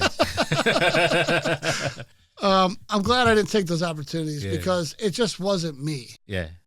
And I would have looked back like, oh man, I made some good money, but short I feel like the opportunities I get is because I kept myself pure. Yeah. You were the real one. Yeah. I mean, I don't, you can put it that way. Yeah. So, I'm proud of that part. I kept it real. I'm not saying they weren't real. To them, what they were doing was real. Just wasn't my reality, right? Yeah. So if I would have jumped in there, I would have been faking it. Mm-hmm. Wearing, makeup and putting on pink. I don't know. Can you imagine me wearing like something pink? No, I've only seen you in black, not against pink, but like tassels and scarves and. I get you. Prancing around with my guitar, like it's just like gimmicky. Yeah. But I understand is that some people do that. To them, that's what they do. Yeah. But that's how they want to express themselves. So they're not faking it. I would have been the faker. Yeah. To make a buck. Yeah. And I couldn't do it. Yeah. But, and what really embraced me about Chicago was the underbelly of Chicago, man. Mm-hmm. Like that world embraced me a lot because I had a double-edged sword. I was a known musician that could get into any club or any bar, and have anything I wanted, or knew every drug dealer, or like, people wanted me to be at their parties and stuff. Yeah. And I was a biker. And I went to all the parties. And I did all the bike runs. It was never ending. It was either. Yeah, because you imagine like the bikers already have their scene, and they're already. I've seen biker culture, right? They have their clubs or their gangs, right? Mm-hmm. And they're all like. You could do that full time. You could. And then you could do the musician thing full time, and you kind of brought those two worlds together. So if I wasn't at the club, yeah, I was on the road. Yeah, I was in the woods. I don't know. It was an embarrassment of riches, man. I guess you would say, like it was over the top, and and the women too, So I probably described a pretty weird, wild life, right? What brought me into AA was the fact that I lost my job. I could not. I've been in jail. I've been in fights. I've been shot at, or I've had guns pointed at me. I've had knives pulled on me. I've had it all.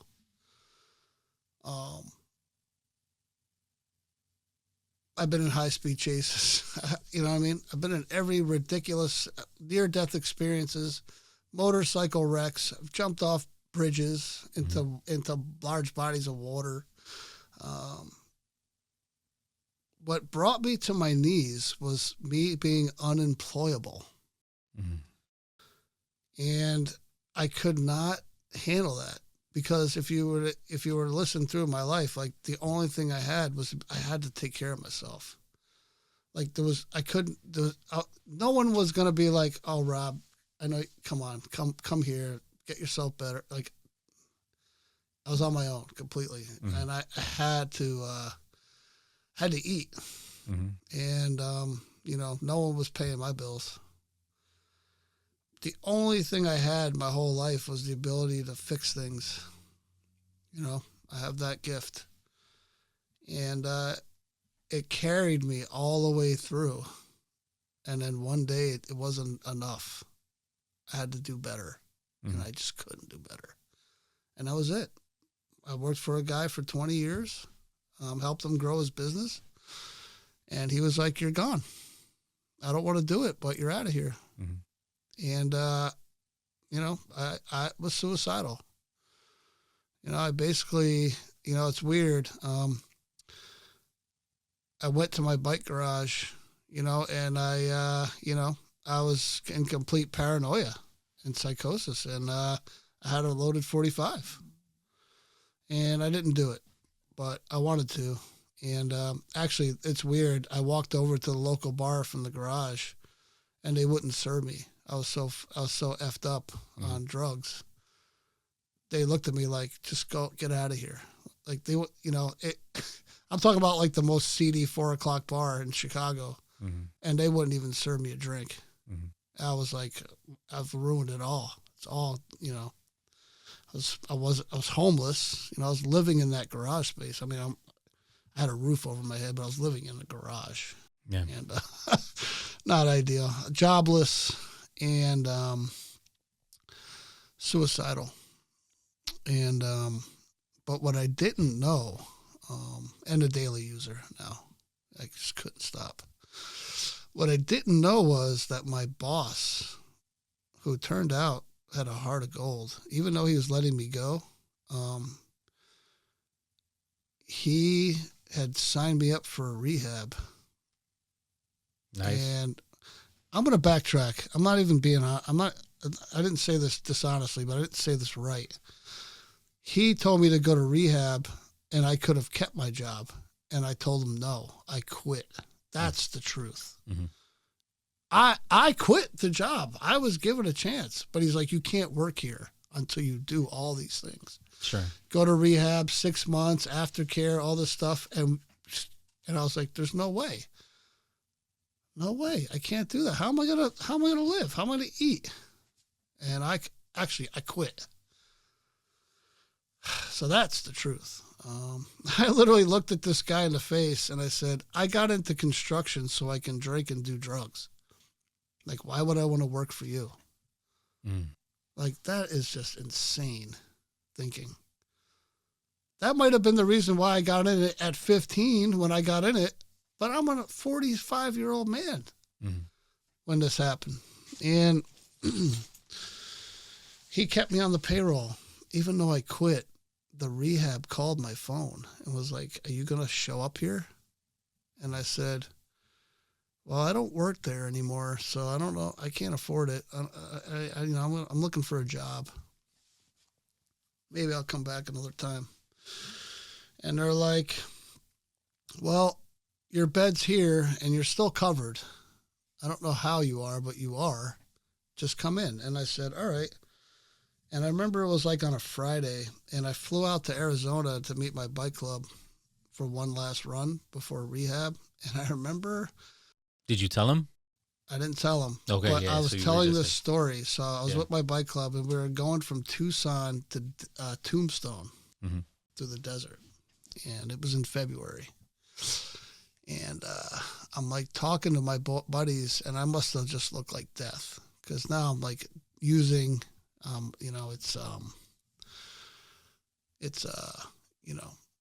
like your last hurrah. Jobless, yeah. But I didn't know that because I was just like, I was just going to party. And I was telling the story to a couple of the guys, like, yeah, rehab, lost my job, blah, blah, blah. You know, you can speak openly with those guys. They're, you know, they don't care. And someone pulled me out of the crowd from the club and pulled me aside. It's like, now, if I was to describe this guy to you, you'd be like, there's no way. I'll show you a picture when we're done here. The most gnarliest human being on earth. Like, in a good way. Like, you know, just road, you know, punk rock, purple, orange hair. Just really gnarly looking dude, man. And he's like, and we're friends, but I didn't know this was Tucson people. Arizona people. And he's like, Rob, man, I just heard all that, and you don't have to drink anymore, dude. you can end this right here, man. Stick with me. I've been in AA for a long time. And if I can do it, you can do it. That's literally what he said to me. Now, I hadn't known this, but there was a whole group in my group that were in AA that were like kind of separated from the other guys. Mm-hmm. They were in the club, but they had an AA group. Mm-hmm. But I still didn't know this because I was, I was shot. I was gone, dude. I was having psychosis, man. I was not sleeping, man. I was just unhealthy. I looked like Trump. My beard was like this big, Mm-hmm. And he was literally like, stick with me. And I managed not to drink with him. I spent the 2 days not drinking. But when I got home, I used because then I agreed to go. I was like, all right, I'll come. But I used a whole bunch. I was like, that was my last hurrah. Mm-hmm.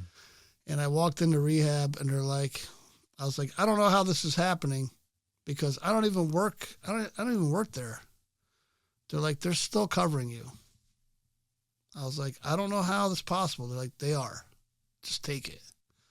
And I took it. I went. And that was it.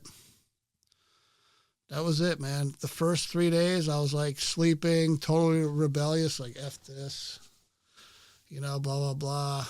And then, I don't know, man, there was something happened in rehab. I was lying to him. My family life was great. Oh, family day's coming. My son's busy. My mom's, they're busy people. They're not going to come. They live in Jersey. Why would they come here? Mm-hmm. They don't even know I'm in rehab. That's what I was just lying to them. Yeah. And finally, I don't know what happened. Like maybe a week in, I walked in my counselor's office. I was like, I know I've been portraying this like I had a bad weekend, but this is the truth. And I told him everything. And he looked up at me and he goes, yeah, we figured that out. We know. They Googled you. If you were to Google me back then, it would say like loser, bike guy, bass player passed out on stage. It would have been all the worst shit. Yeah. But no, they were like, we could tell. They knew. Yeah. I was lying. I was like, no one's coming for family. They haven't talked to my son in years. Me and my mom haven't talked in years. I'm alone here, man. I have nothing. I don't have a job, I'm done. Mm-hmm.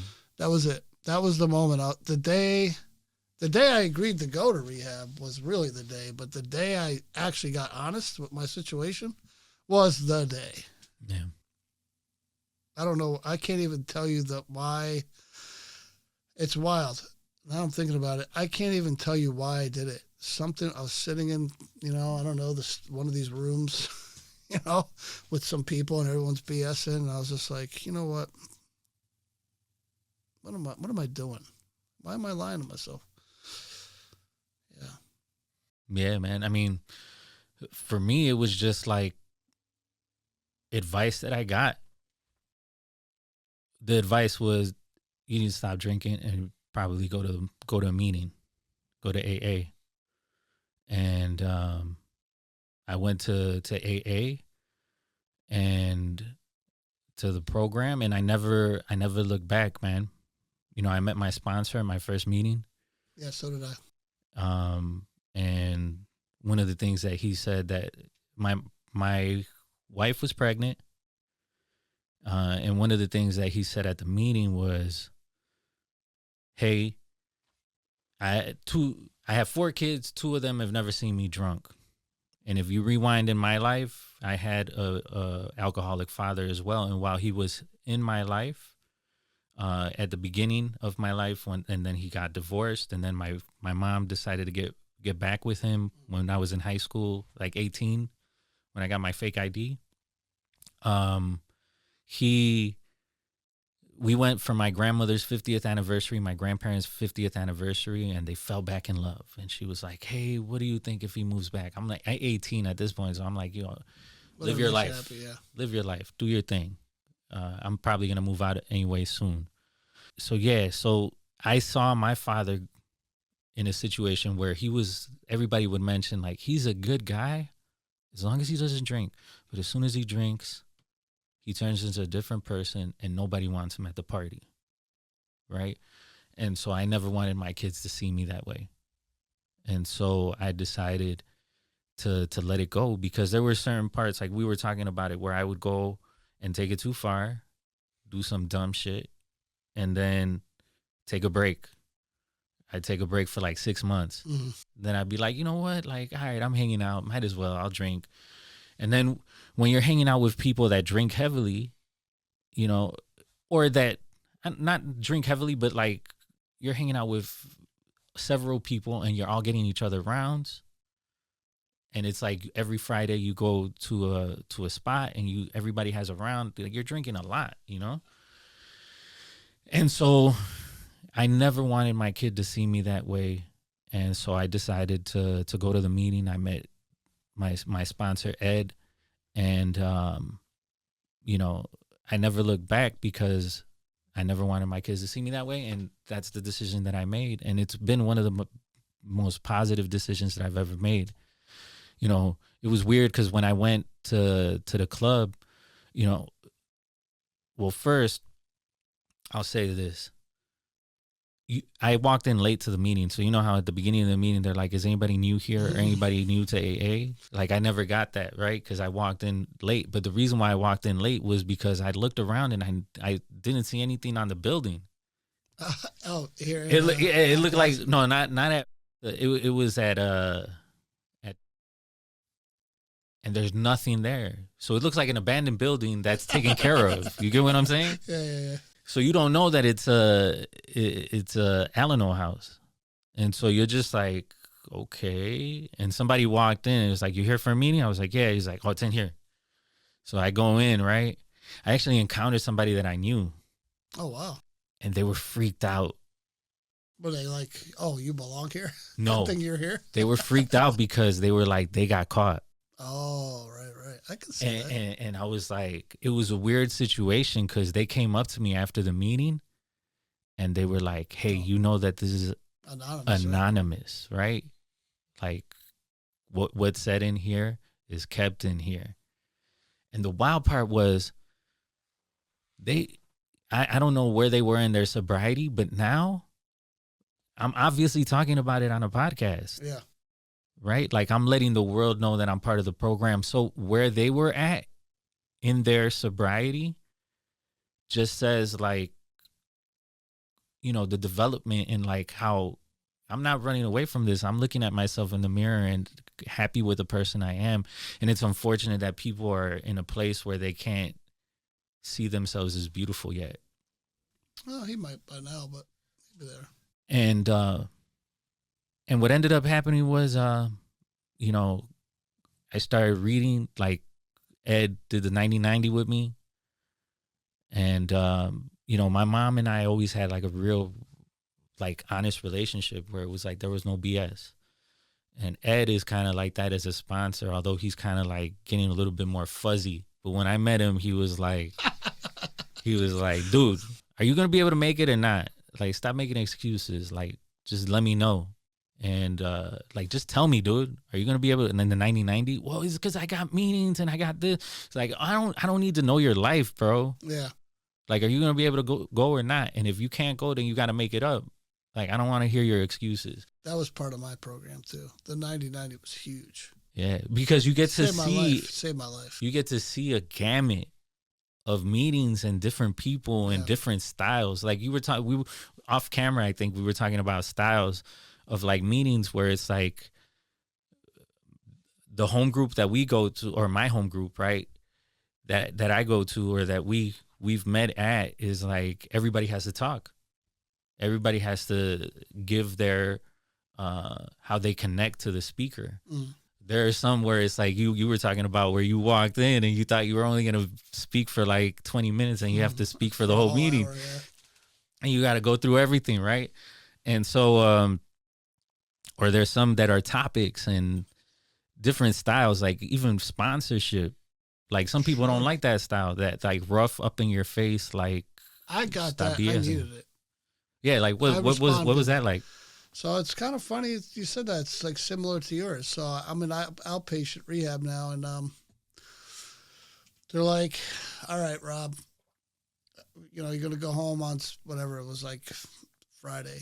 It was like Thursday. I don't know what day it was. They're like, all right, by the end of the weekend, you need to go to a meeting.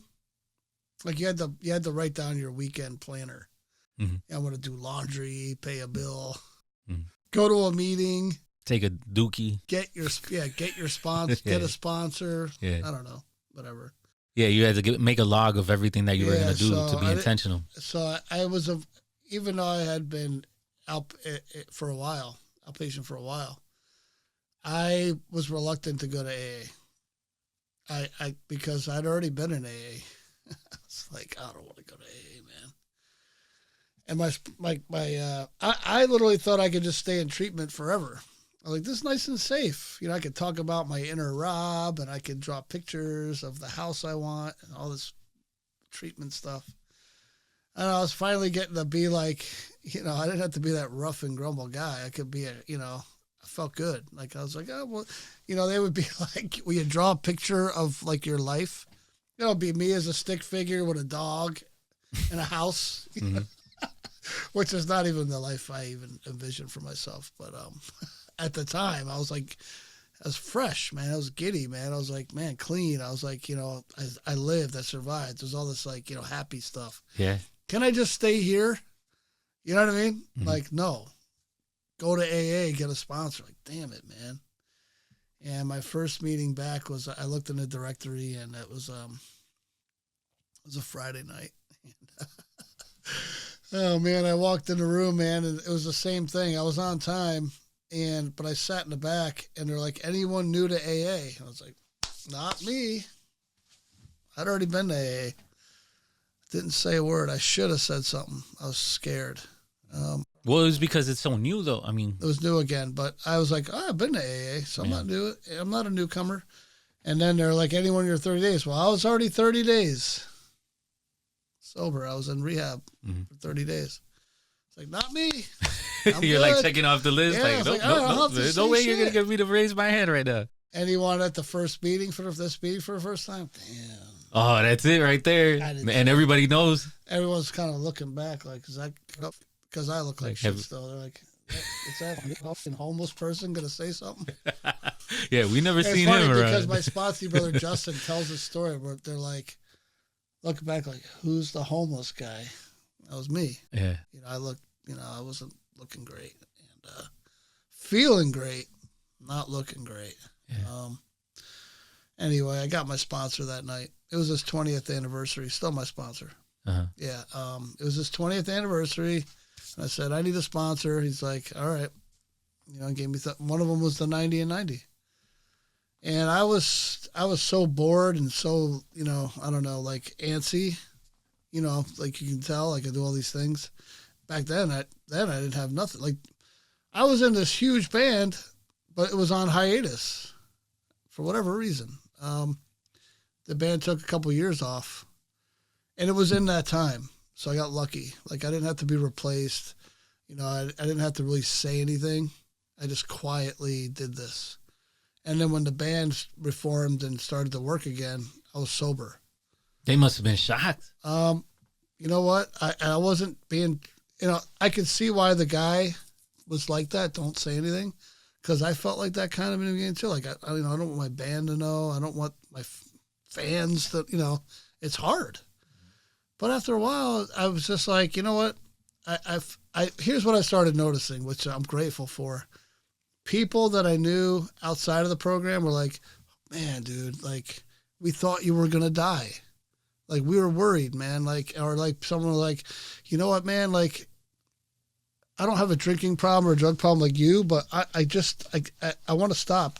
I want to stop drinking. I'm having a hard time, you know, but I see you and it's like, all right, you know, they're not in AA or nothing. They just, you know, they would just drink. And they didn't really want to anymore to feel better. And, they, you know, I started to see things how, like, me being a known person and that life was positive. Mm-hmm. So why? My life's an open book, man. I'm not embarrassed by anything, man. Why not? You know, I just put it out there. And I put it out there. It's very important. I say my anniversaries. I talk about it. I never turn anyone away that wants to talk about it. I'm okay with it. I mean, a lot of guys in my situation were in AA or rehab or jail, no doubt. You know, and a lot of it's, you know, a sad ending to the story. You know, this is a good, and it's not my end of my story, but it's a positive thing. I like it. I don't mind. Yeah, I don't mind putting it out there. Because it's an inspiration for people, you know. Like for me, it was like, you know, going back to your band. For me, it was like going to a family event, like a wedding. Yeah. Where it was just like, I was like, damn. I remember talking to my wife and being like, yo, this is the first time that I'm gonna go out and be around friends that are known for drinking. Like we used to be like, hey, let's take a shot, you know, or family members, and it was just like, yo, that's gonna be really weird. Like, I don't want to be in an awkward situation. I don't think my band, they know it because they've seen me talk about it, and they've seen me on the internet talk about it. Like they'll maybe see this. Never, it's never been a discussion. Never been a discussion. Well, I never missed a gig. I never did anything foolish. You know, I took that gig really serious. Now, after the gig, I've done foolish things, you know, behind the scenes. And they've caught me doing those. Yeah. You know, it's cool to me. It's never been a discussion. It's just it's just who I am now. Well, I'm positive that when you came back to the band after becoming sober, like your energy was completely different, in a sense where it was like I've told sponsees, like, you don't got to tell your family anything. You don't have to say anything to them. They'll feel it. And that speaks louder than words. Like, you could tell people that you have a sponsor now. You could tell people that you have a home group. You could tell people that you're in the program. But that's all talk. People know because they feel your spirit. They feel your energy. And they're just like, yo, there's something different with this person. That definitely happened. And it was mostly like, oh, wow, you look great. Like, you know, I can only imagine. I mean, I've seen 100 photos of me, but my outward appearance was changed, you know, and I'm sure my energy was like, so the band's really close as a unit. Like, we're really close as family, but we don't see each other a lot. You know, we only see each other when we're working. Like, you know, we don't get together on a Friday night, you know, and meet for dinner. Yeah. It's like business. It's business. And plus they're older, yeah. And one guy lives in Louisiana. So, you know, but they were like, they saw the transition. You know, I was always a professional player, so I never messed a gig up or nothing like that. So that didn't change too much, but it was more like, hey, you look good, you look thin, you know, you look thinner, like, you know, you shave this huge ugly beard off, you know, you're I don't know. It was more of like an appearance. Yeah. And then you. Like, how did you get involved with motorcycles and that life, and like making these handlebars? I remember you were talking and you were just like, yo, I make handlebars, but I don't make them for anybody because I don't want them to have to wait for a long time for them. But how did you get involved with so getting on the bike? The motorcycle thing's pretty wild. I had just got off this huge tour with one of my bands, and we were getting dropped from our record label. And I was kind of just drinking at a party, man. I was just kind of like bumming, and one of my old friends from, like, not high school, but a high school friend, like from another high school, like, who was another like wayward dude, like part of the family, you know, like I hadn't maybe not seen in a while, or I didn't really know what he was up to. Pulls up on a motorcycle, like an old British motorcycle. And I'm like going, oh man, what am I going to do? Like, you know, like I don't have a band right now. I'm kind of in limbo. And a British motorcycle. What kind of motorcycle was it? It was a BSA. A BSA? Yeah. So he had a BSA. So I was like, what's the deal with the BSA, man? He's like, man, I've been into these old British motorcycles, man, you know, blah, blah. So I started looking into it a little bit, and then I bought a Triumph. Okay. Yeah, so it was like, you know, it was like 3 or 4 of us on old British motorcycles. And, we didn't really know what we were doing. Like, there was no British motorcycle shops to, fix them.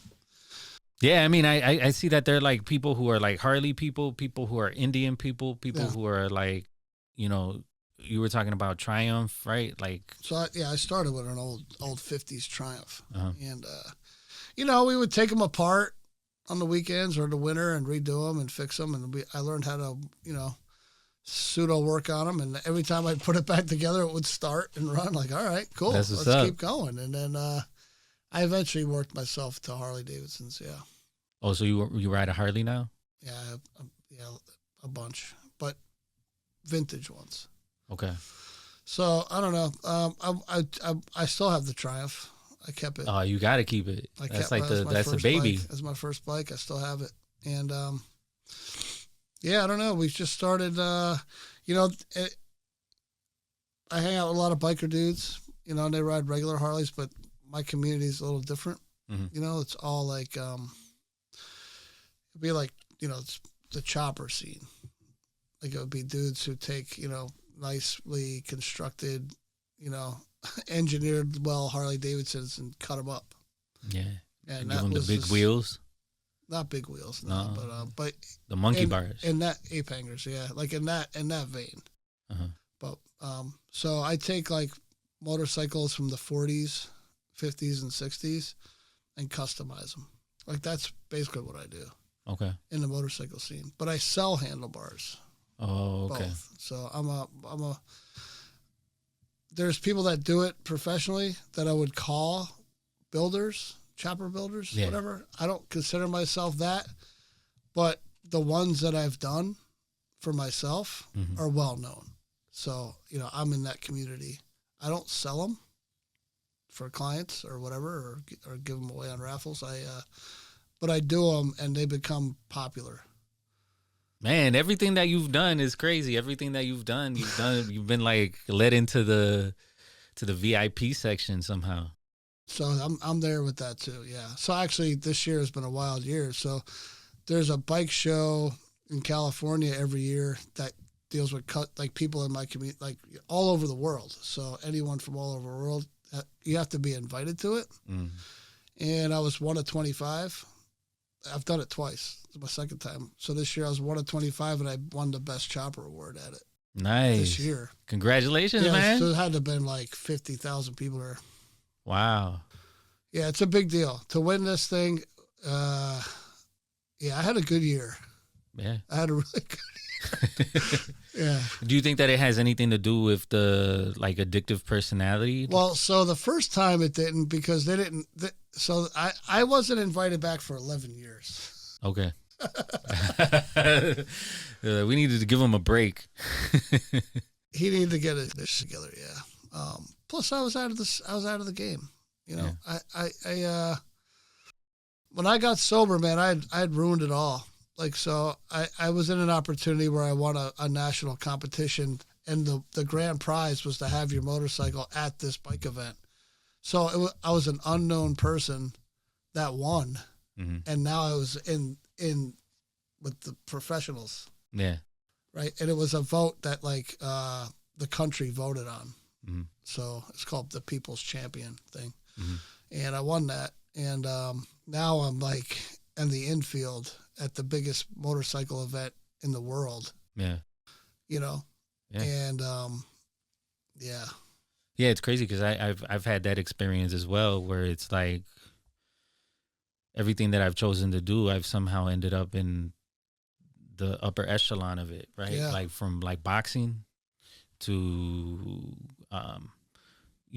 being in cultural work, to being a teacher, to being in hip hop.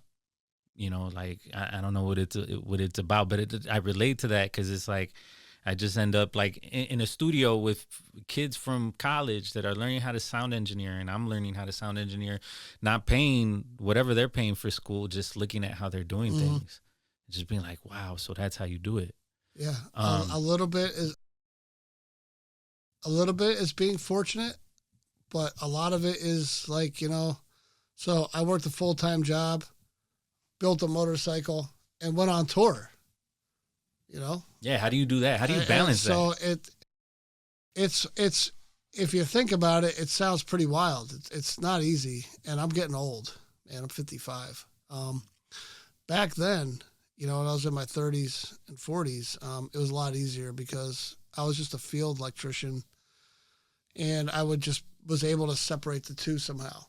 Like my band was big enough to do all these make records and like have a gold record and do all these things. Is it the same band? No, I've been in like multiple bands. What band are you talking about right now? So when I started building the bikes, doing the bike thing, I was in this band called Solace.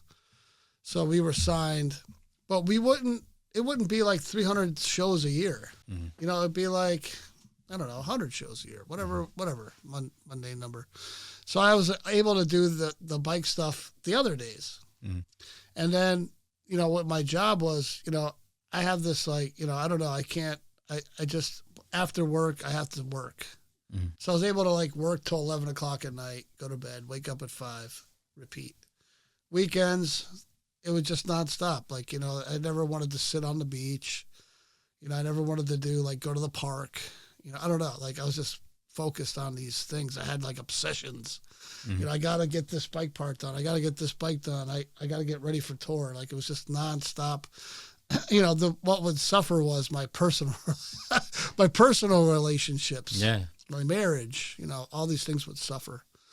And I made enough money to backtrack my pitfalls, you know, like where I couldn't and where I wasn't wasting my money on drugs and alcohol. Mm-hmm. Like I was able to, and then if I couldn't afford it, I would make it. Mm-hmm. I'd weld it. I'd make it. I'd have a friend do it, you know? Yeah. But then I started getting older and older. But what happened was in my job, my 9 to 5, I wasn't in the field anymore. I was able to promote myself to a point where like I wasn't in the plant all day. You know, I could do things from home. I could like leave the plant and do. I got to the point where like, and I'm fortunate for this, I could not have to kill myself during the day because I'm older. Like, yeah. I can't work till 11 o'clock at night and get up at 4. Yeah. You know, so like I don't have to kill myself anymore. You know, I'm a supervisor, man. Like I just, you know, I spend a lot of time on the computer. I spend a lot of time at lunches. You know, talking to clients, talking to the guys, you know, having a sit down, walking a job, them showing me what they're doing, you know, correcting some things, you know, I'm done. Yeah. You know? And I can do the things I love, you know, so I put myself in that position. For that, I'm very fortunate for sure. Yeah, but like creatively, for me, is like I learned how to DJ during COVID. I know how to. I mean, I'm an artist, right? I paint murals and stuff like that. I do the podcast, right? Like I have all of these facets, and you know, it's hard to like focus on one, but I have to focus on one. Like when I get into the music producer hat, and I put that on, it's like we're sitting there and we're gonna get this done and make sure that we do it. You being that same type of personality where you're doing stuff from left field, like how do you get stuff done? Man, I do it on autopilot. Like you were just saying, like, so, you know, I'll give you an example. Like in the middle of building this bike that I just won this huge award at the biggest motorcycle event in the world, I went on tour, like right in the middle of it. Mm-hmm. And like, I remember being at rehearsal and getting calls about, I don't know, my chrome parts were done. You know what I mean? I'm like playing a song, turning around, going to my phone. All right. You know, calling my partner at the shop, like, hey, chrome's done.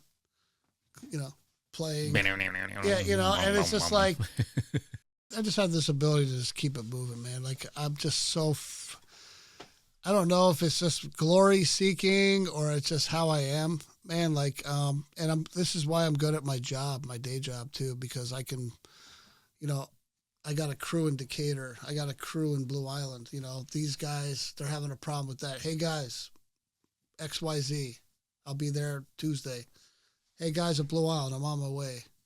All right, do this. I'm going to Decatur. Like I have this, I don't know where it comes from, man. I think maybe it was, so people take their traumatic events and they sit on it and make them victims of it. Me, it was different. Like I had to, you know, make it snappy, make a snap decision, make things work, make it happen. I got to eat, you know, my kids, you know, the governor of New Jersey doesn't care what I'm doing. They want the child support payment. Like, you know, I was just able to just keep it moving.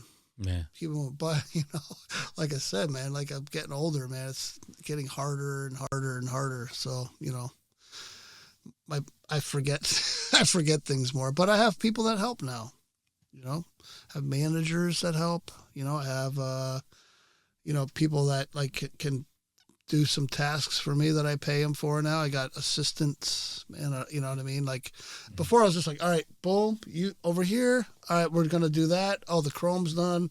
Oh, you need that welded? Just leave it on the bench. I'll get to it in an hour. Like I was able to do all that. Now it's like, hey, can you weld that for me? Or I don't know, like, you know, You delegate a lot better. yeah.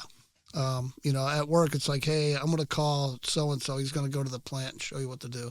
Like, I put myself in positions where, like, you know, and in AA, you ask for help, you get it, you know? Man. And I'm not so, you know, my ego's not so big that it's like, oh, no.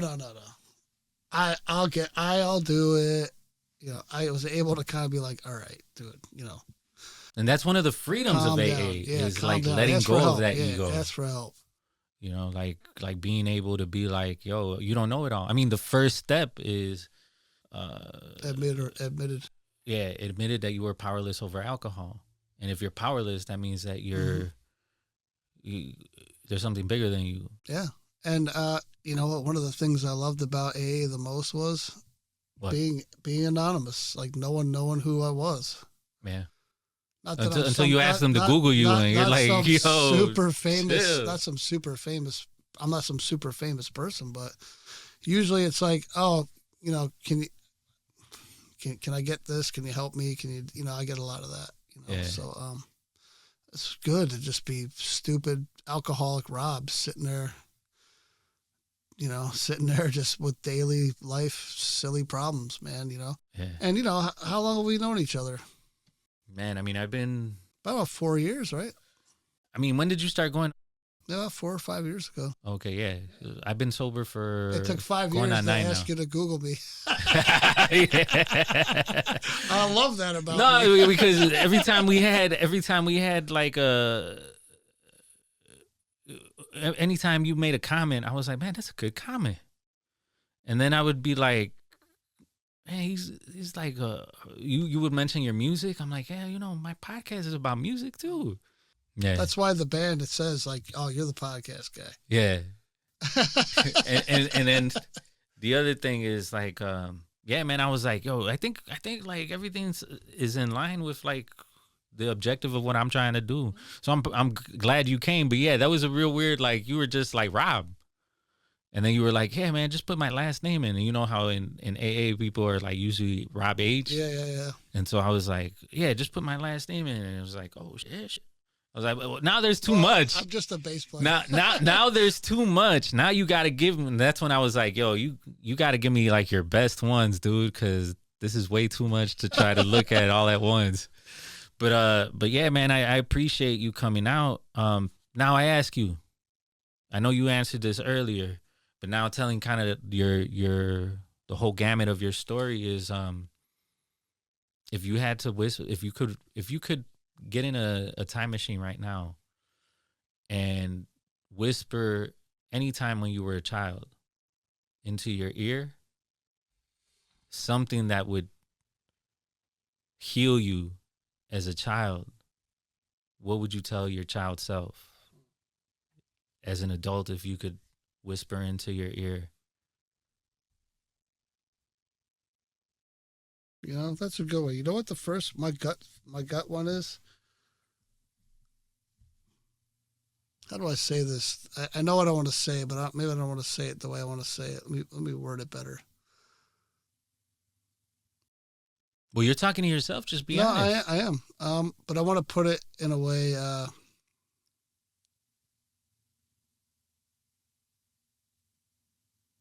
You're gonna wind up with the life you always dreamed of. no matter what is happening in the moment or how you feel. Mhm. And it happened, you know. Yeah. I wouldn't tell me to change anything. Just remember that, you know, God's on my side and he'll take care of me. Yeah. And it happened. Against all odds. I was probably dealt one of the worst hands, you know. And I have a life, you know, I'm grateful for that life I have. There's no doubt. I wouldn't change it for the world. And I think I would change hurting people that didn't deserve it if I could. But I was able to go back and fix that, you know, and I'm grateful for that. Not a lot of people get that opportunity. That I would, but I wouldn't whisper that to myself. What I would say is that, like I said, like you're going to have the life you always wanted. Just stay the course, you know. And I think that that comes with the gratitude. It comes with like the, you know, I've always been a glass half full type of person, you know, like silver lining and everything, right? But the program has definitely put me in a place where it's like, be present and be happy with what you have right now. And maybe in the past, I didn't feel that way. I didn't feel wanted because I was adopted. I didn't feel wanted because my cousins that's my point. bullied me, right? And so that chip has been removed from me, or I've worked hard to get that out of my consciousness, where it's like now I'm living the life that I've always wanted. Yeah. You know, it's funny, like, you know, even though I feel this way, I still complain like a little baby. You know, I was complaining to someone very close, someone that's associated with the band. And I was like, I don't know, but I was, you know, like, oh my God, like I can't believe I have to do this, or like, can we move that because I'm too busy? But I was just like complaining.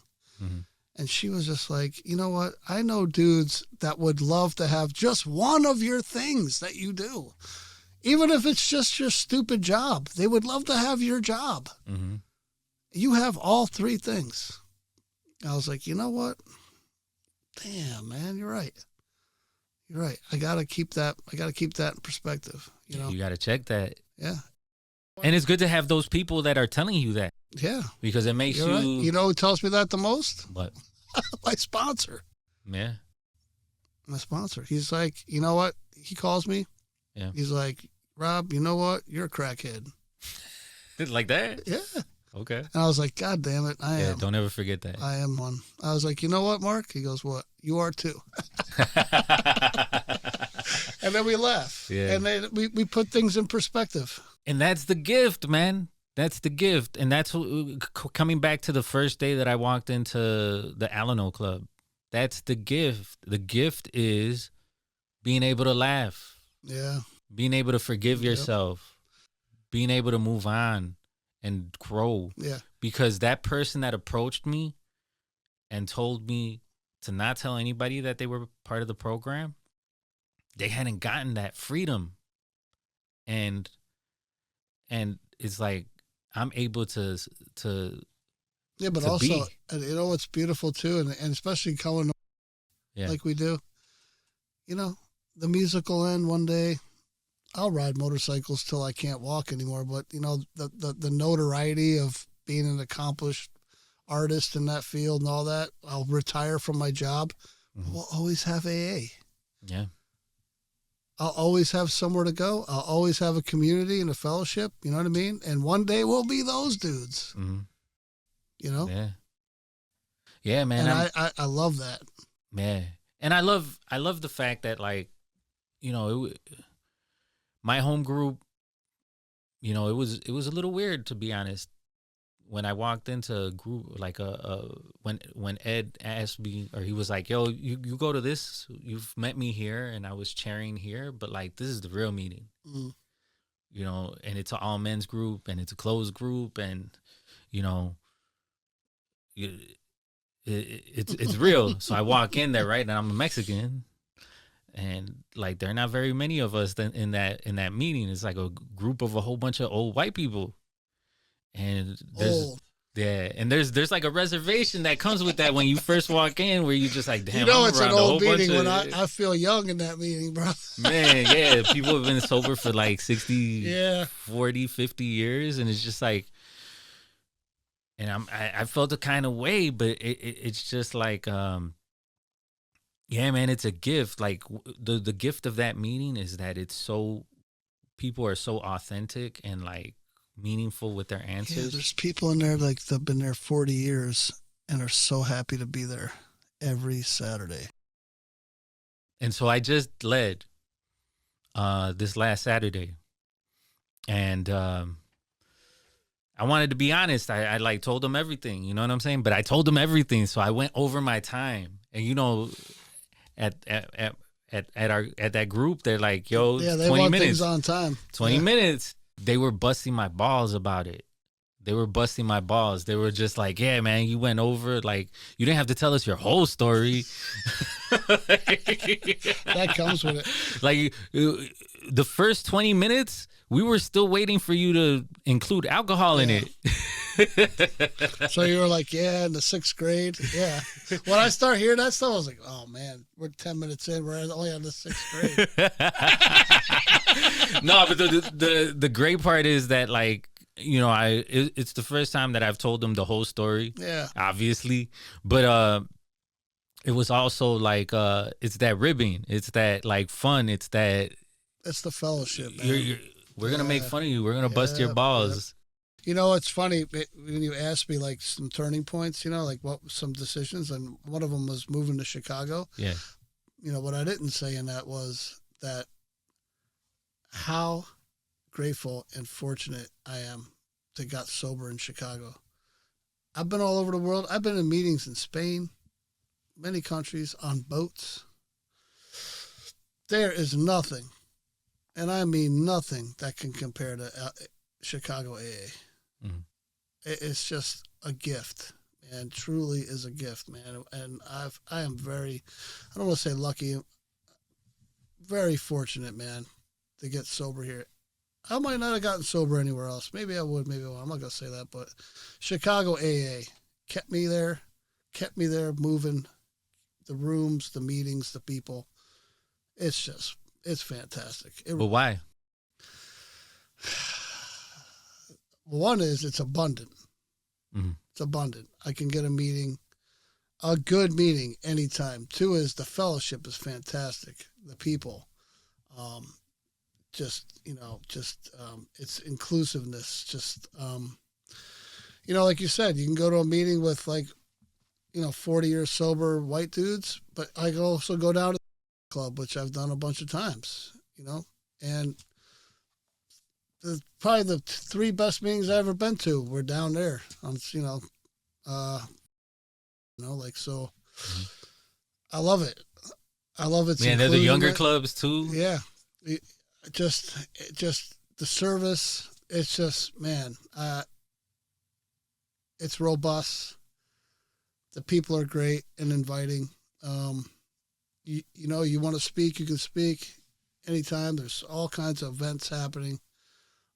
My sponsee group is huge. Just like, I'm not disparaging any AA anywhere else in the world. I'm sure they're all great and everyone loves them for what they are. But Chicago's special, man. Mm-hmm. It just is. Even just hearing the Christmas story. Yeah. This history, it's awesome. We're fortunate to have it, and that was moving to Chicago was a blessing. Mm-hmm. For that's one of the reasons. It was meant to happen. Yeah, I had all these other great things happen here in Chicago, and that's one of them. Yeah, that's definitely one of them. Yeah, that's what's up, man. And like I said, it's great to see the glass half full because, if you dwell in that half empty mode, you'll be there forever. And never really fully satisfied. I got a glass that's overflowing. I'm trying to pour some of it out. Like, all right, let's get that thing half full. Yeah. How would you advise somebody that's getting into any of those things that you love doing? How would you advise them as far as like advice that you would give them to get them started? Good question, man. So, even my electrical field. Whatever. Well, the electrical field's tough. It's you get started at any age, but I would start at a good company with a good apprenticeship program. Sign up for the union if you want that life. Don't get hurt. It's a dangerous job. You don't want to get hurt with electrical. And do your research. Or anything, really. Do your research with it. It's a lot of people. I get a lot of, I'll give you an example. There's a lot of guys that work indoor jobs at the computer or, I don't know, cutting hair or whatever. And they're like, oh, I want to be an electrician. Like, all right. It's a nice 75-degree day. I can see why you'd want to work outside. I was like, but there's -5. And you got to be out there too, so careful what you want. But it's a great trade. I made a living at it. I've made a retirement out of it, and I encourage anyone just, get into a good apprenticeship program and do it at any age. And there's a need for it. There's probably a more need for electrical trade people now more than ever. So it's a good opportunity. The music is, I'll encourage anyone to play any kind of music at any time. I can't get music out of my head. It's hard to just explain. Like, I don't just love it. It's just ingrained in me. Like it's in my head 24 hours a day. Whether I'm playing or listening to it, whatever, it's just ingrained in my brain. So, at any age also, doesn't matter if you could be good at it or not. If you want to do it, just do it. If you want to try and play drums, get yourself a cheap drum set and smack them around. Yeah. If you like it, move on up. Guitar too. Buy yourself. There's cheap guitars all over the city. Get it at Costco. Yeah, buy a cheap guitar and strum it, man. Take some lessons. It's not too. It's not like you're. It's not like I want to be a hockey player and then you buy all this hockey gear for $1,000 and then you can't. You don't want to ice skate. Yeah. Buy a guitar, buy a small amp, play guitar. I encourage that. I would never disparage anyone from that. The motorcycle thing's a little different. It's not like you're sitting in your room with a guitar. It's not a prop or something that makes you look cool. It's a dangerous thing, and it should be taken seriously. Yeah, I had a brother-in-law that passed away on a motorcycle. motorcycle. We've had a string of guys just this month die on motorcycles or get hit and really hurt themselves really bad. The community's going through that right now. I've done a lot of dangerous things on two wheels. I shouldn't be alive in some of them. I'm surprised I am. Some people haven't. I would never not encourage anyone to ride a motorcycle either. I don't care if it's a little Honda, a scooter, whatever. I look at it like I don't know how anyone does not have that in their life. Man, so I like bikes, and my uncle has a Harley, right? Yeah. And so I was like contemplating like riding, but after my brother-in-law passed away, it's just like you mentioned motorcycles. It's a thrill. It's a real thrill and a joy, man. It really is for me. How do you stay safe? What's the advice that you would have for a rider that's new, so that they can stay safe or they can be aware? I'm probably not the best person for this question. Nah. I'm not the same. I ride very old machines that are outdated for today's standards. Yeah. I work on them myself. I don't take them to garages. And I don't wear protective clothing. No helmet. I mean, I have one, and if the law says it, I will, but I normally don't. I mean, I'm the guy that's been riding so long. I do it in my and I do it in short pants. Yeah. But I don't encourage any of that behavior. But man, you just totally like don't take any advice from me. No safety advice. for the electrical job, yes, come home safe. There's no reason to get yourself killed at work, but for a job. Yeah. But Get yourself a motorcycle you can handle, that you can perform on, that's not too big or too small. You know, take classes. There's classes. Get your license, you know.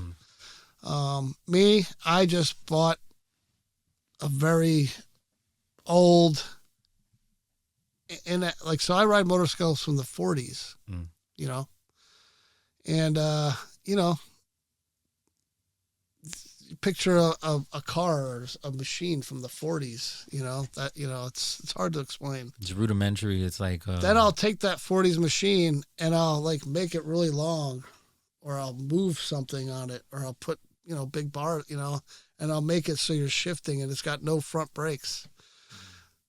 So, that's just the thrill seeker in me. Like, you know, you know, I guess it would be the same as, I would liken it to a guy that was in a part of a demolition derby or a stunt man.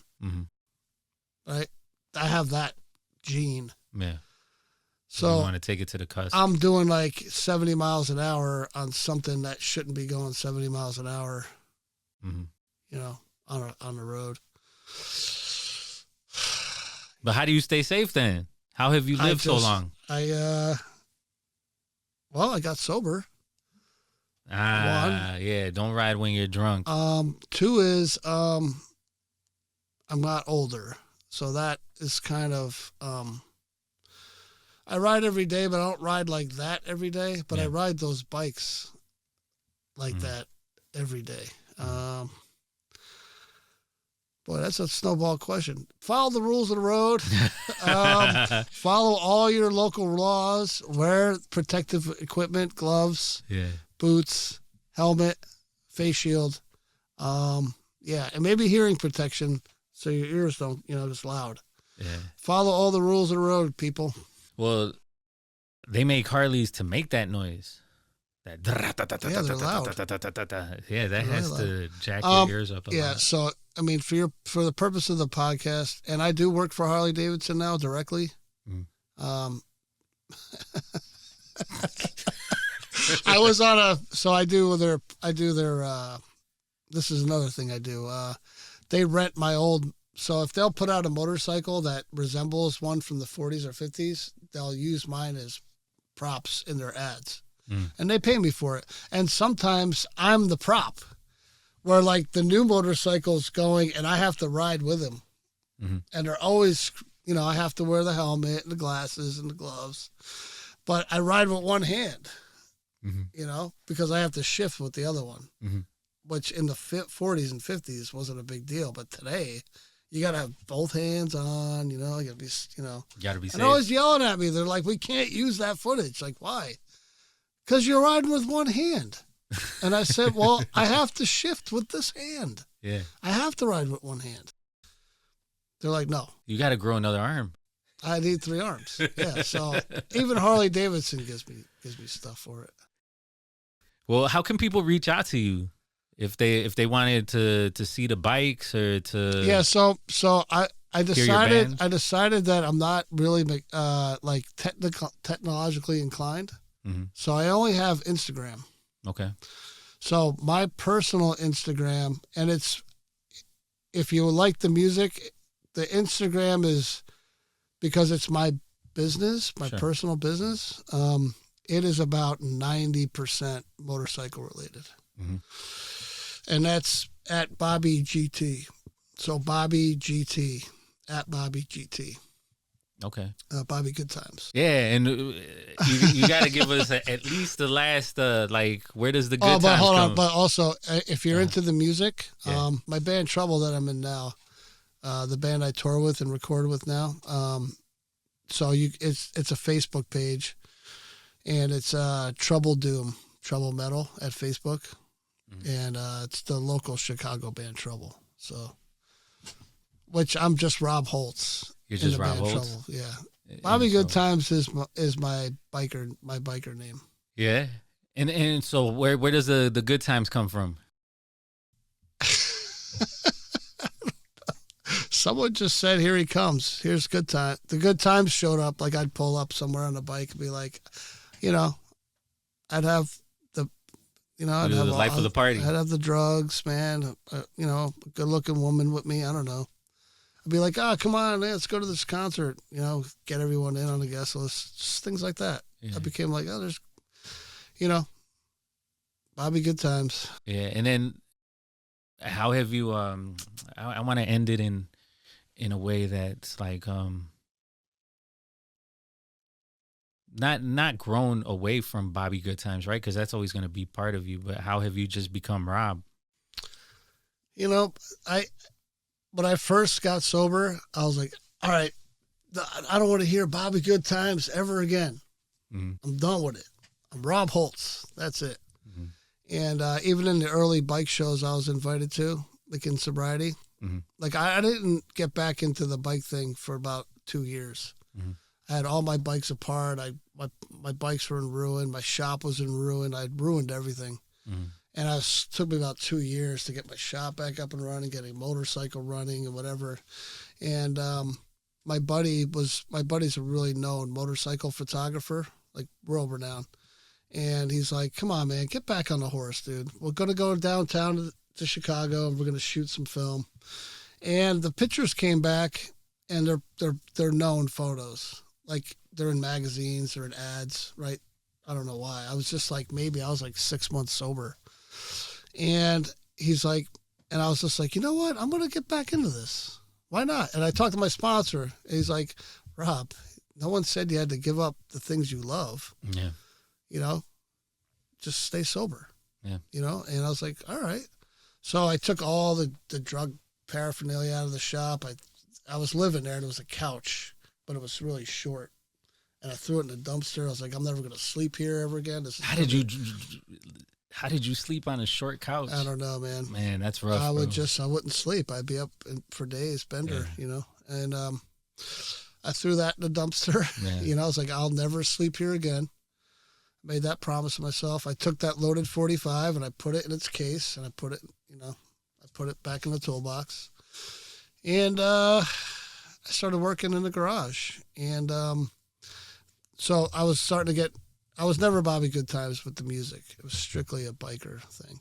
Actually, it was weird. Someone said to me, you know, I always knew you as Rob Hultz. I didn't know you were the dude Bobby Good Times too. Like it was so separated that people were like, I just found that out. Right. Like my name was known as Rob Hultz and Bobby Good Times, but some people never put the two together. You were like Clark Kent and Superman.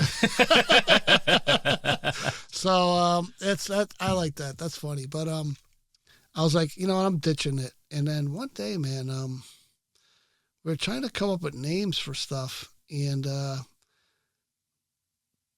matter if I said I'm just Rob, people were like, dude, you're Bob. Dude, you'll always be Bobby. Always be. If they know you in that capacity. And then you're like, you're still a good time, dude. You're a better time now. Yeah. Like you're a great, you know, we love this. This is the best version of you. Yeah. And I was like, you know what? It was already known. I was already a known person. Like I didn't want to have, I don't know, it's a weird thing to say, like rebrand, but you know, I didn't want to have to do all that over. So I don't know. I was invited to this really big bike show in Milwaukee and I made a whole bunch of bars and t-shirts and it said Bobby Good Times Chicago, handlebars and accessories, blah, blah, blah. And my bike was displayed. It was like all the worlds collide at once and boom, you know, and I was like, all right, I can be this, man, and sober. Yeah. And you know what? I can walk into AA and no one knows who the F Bobby Good Times is. Yeah. I love it. I love it. I don't know. It's not an alter ego because it's still me. Yeah. Like I don't like put on a Bobby Good Times persona. Yeah. No, it's just who you are. Yeah, it's who I am. Yeah. And you know, I just embraced it. And people were like, why would you change your name? Mm-hmm. Like that name's like, no, it's legendary. Yeah. And I was like, all right, you know what? I won't. We're going to keep it going. But you know, my sponsor doesn't call me Bobby. Yeah. You know what I mean? Yeah. You know, I'm Rob. You know, I've never introduced myself as that, whatever. It's like, it would be like a stage name. Yeah. I don't know, you know? Yeah, for me, it was like, the stage name. You know, like Azteca is one of those things that's just like... yeah, it'd be like Clint Eastwood going like, well, I got sober now. I'm going to be John Jackson, whatever his real name is. Yeah, for real. No, I appreciate that you embraced it, you know, that you're just like, it took a while, it's part of me. It took a minute. It took a minute. And I took some people convincing me to do it. Yeah. But I did it. I said, you know what? You're right. Yeah. Well, man, here's to sobriety. Here's to your story. I mean, it's been incredibly inspiring. Thank you for being candid. Thanks for having me, man. Yeah. You know, I think that our listeners and our viewers are gonna learn a lot about, you know, all the multifacets that you have in your life, right? Like the biking, the musician part of you, the electrician part of you, right? Like those are three really big things that have remained constant, and the growth that you've done. You know, but you know what? The most proudest thing that happened to me this year, out of all those things, I was invited to my son's wedding. Man, congratulations, How about that? brother. That was the biggest event of my whole year. Yeah. I got the invitation and I went. And how did you feel? He let me sit at the main table. That's what I'm most proud about. And that's where it's at, right? Because it goes back to the conversation of like people just feel it. You know, you don't got to tell them anything. Yeah. And I'm positive that he felt it, and he was like, I want him to be here. He did want me. Yeah. And so that had to heal you. Oh yeah, it was. And I had like I said, I talked this whole whatever hours about what a great year I had, and that was the best part. Yeah. That's the difference between now and the other guy. Yeah. That you're satisfied that you lived. He had every right to never talk to me ever again. And now I'm at his wedding, sitting at the head table with him. Is there anything that you would want to tell him? I told him everything. Yeah. He knows everything. Mm-hmm. And I tell him I love him and I'm proud of him every chance I get, which is something remember you asked about, you know, what do you do different that, you know, and I make sure he knows how I feel. Mm-hmm. And it's all positive affirmation about how proud I am and that I'll always be here for him no matter what. And I have been. Yeah. And I'm happy for that. That's what's up, man. Yeah. I mean, that trumps all this other stuff. I mean, that's the gift of the program. That's living the promises and having those gifts, right? Like for me, I was part of a whole bunch of elite things. And the best thing that I can say that I've experienced is like being content with the person that I am and not having to have people admire me or even talk about me, like just being me. Yeah. You know? So that's what's also beautiful about the program is, you know, although I did think about getting my life back, my job, becoming successful in my business in the motorcycles and having my music career stay on a high level, I was more worried about how do I fix things with my son? Mm-hmm. Like, am I ever, you know, how do I make things right with my ex-wife? You know, those things became, and that was my higher power, you know, like, you know, clean it up. You know, those other things will come. Mm-hmm. Or they won't come. Maybe they'll never come again. Maybe they're gone. Mm-hmm. You know, I was more focused on getting my life right. Yeah. You know, getting the harm I'd done corrected. And me and my ex-wife talk all the time. You know, and that woman swore she would never talk to me again. I mean, we hear stories in the program where it's like a person who didn't ever want to get invited to a party, like the family was like, don't invite that person, all of a sudden is taking care of their loved one that's dying, and they're the ones that are having to deal with like their last wishes. And well, that's my story. I didn't even go there. I mean, I don't even know if we're running out of time or whatever, but you know, my mom just died and I made my amends to her a year before she died, and I was able to take care of her. And even though we were kind of strangers, I gave her eulogy. mm-hmm. Something that could have never have happened if I didn't get sober. She would have died alone. Not alone. She had friends or whatever, but What's redemption, man? it's not me. All I did was follow direction. Something bigger than me made that happen. And I don't know if this is a spiritual podcast or whatever, but there's forces at work that just make things happen, man, that I will not question. For sure, man. I mean, I've had situations where like everything aligns, and you wonder why, And one of the things that a mentor, his name was Pastor Vic. He was a really big mentor in my life. He was like Little Village. When you talk about Little Village and the east part of Little Village, Pastor Vic was like a person that everybody respected because he didn't preach to you the word. He was like, we're going to have this event that's going to better the community. Why don't you come out and help? So he did the word, right? And I'm not necessarily like super religious. So I don't like hearing about the word. Like if you're talking about like having an event where we're going to have these types of things happen, Sure. like, yeah, I'm down for that. Like, let's go. And I so agree. he was one of those people that like, especially in my rock bottom, when right before I went to AA, he was like, hey man, there's first off, let the goodness that you've let out into the world come back to you. Right. And try to stay as positive as possible. He also was like, yo, go to this religious retreat called the Crucible. And he's like, just be prepared for that. And you could hear it. You could hear about it in Pastor Phil's episode where it's like, we kind of go down like he's one of the leaders. He started the Crucible for the urban.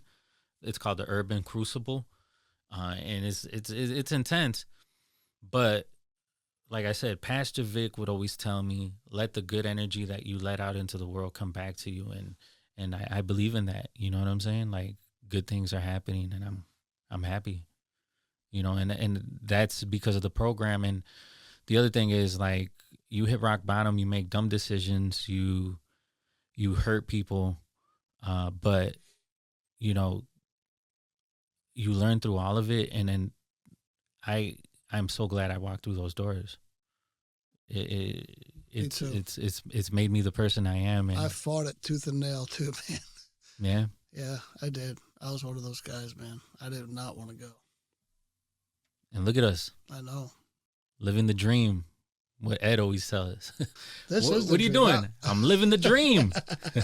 This is actually one of my dreams right here. Yeah. I think what you're doing here is fantastic. I'm blown away. Yeah. I mean, I'm just trying to share people's stories because, like I said, when we go to meetings, the reason why we go to meetings is to hear people's stories. And sometimes you relate, sometimes you don't, but at least you either walk off being like, damn, I can see where that person was. I can see why they made those decisions. I've made those decisions myself, or I never want to be in that situation ever in my life, and I'm glad I cut it off before that happened. Right. And you leave being like, wow. And so I want people to leave listening to these stories, watching this podcast and being like, damn, okay, they did it. I can do it. And these are the nuances of what they do. And I can see like behind the surface level of like whatever they chose to do. Yep. I agree. Well, thank you very much, Rob. Man, thank you for having me. Man. Bobby Goodtime, aka Bobby Goodtime, for coming. Rob Hultz, that was like a humble, hey man, just put my name into Google, you'll see. You've lived 3 lifetimes, it seems like, in this one lifetime, right? Yeah, and it seems that way. Yeah. And I'm, the fact that you were able to speak in your mom's eulogy, the fact that you were able to go to your son's wedding is a testament to the fact that this thing works. It does work. And I recommend it. Yeah. And if you have a problem, reach out to anybody that you know in the program. And then also know that, you may not vibe with that person. That style might not work for you. So you might need another style, right? Like for me, my sponsor is like, he doesn't mess around. No, I know it. he's pretty rough around the edges. He'll tell you what he's thinking. Sure will. And, I'm able to hang with that. Some people Mine's don't like the that same stuff. way. Yeah. And so, and thank you very much, Rob. We appreciate you for coming. We are produced by Where You At Productions. Where You At Productions is a production company that helps you produce your ideas and share them with the world. So if you're interested in producing a podcast, or you have a loved one that you want to record for your legacy, for their legacy, for them to share stories of what they did when they were growing up, how they became the person that they became, and share it so that you have it cherished and you can share it with your children's and your children's children. Definitely reach out to whereyouatproductions.com. And if you want any more content, we have mixes, we have artwork, murals on 500andgrowing.com. And thank you very much, Rob. Thank you, man. I really appreciate you having me. Thank you. 500 and growing. Podcast. Dedicated to the underdog, cause I see you working on your craft, getting strong, cause I see you ready to set it off and on, cause I see you correcting all that is wrong, cause I see you dedicated to your craft, read and study the math, making goals and taking a stand, original so you trailblaze a path, in tune with your inner master plan. Visit 500andgrowing.com for more creative content. Thank you very much for listening to the 500 and Growing podcast. Remember that we have incredible guests that have already featured in episodes in the past. So please go back into the archives and listen to their inspirational stories. And then remember that we have incredible guests lined up for the future. So please follow on Instagram at 500 and Growing Podcast. Remember to follow on Spotify or Apple Podcasts or any of the major podcast platforms. You can also check out 500andgrowing.com for more creative content. 500 and growing.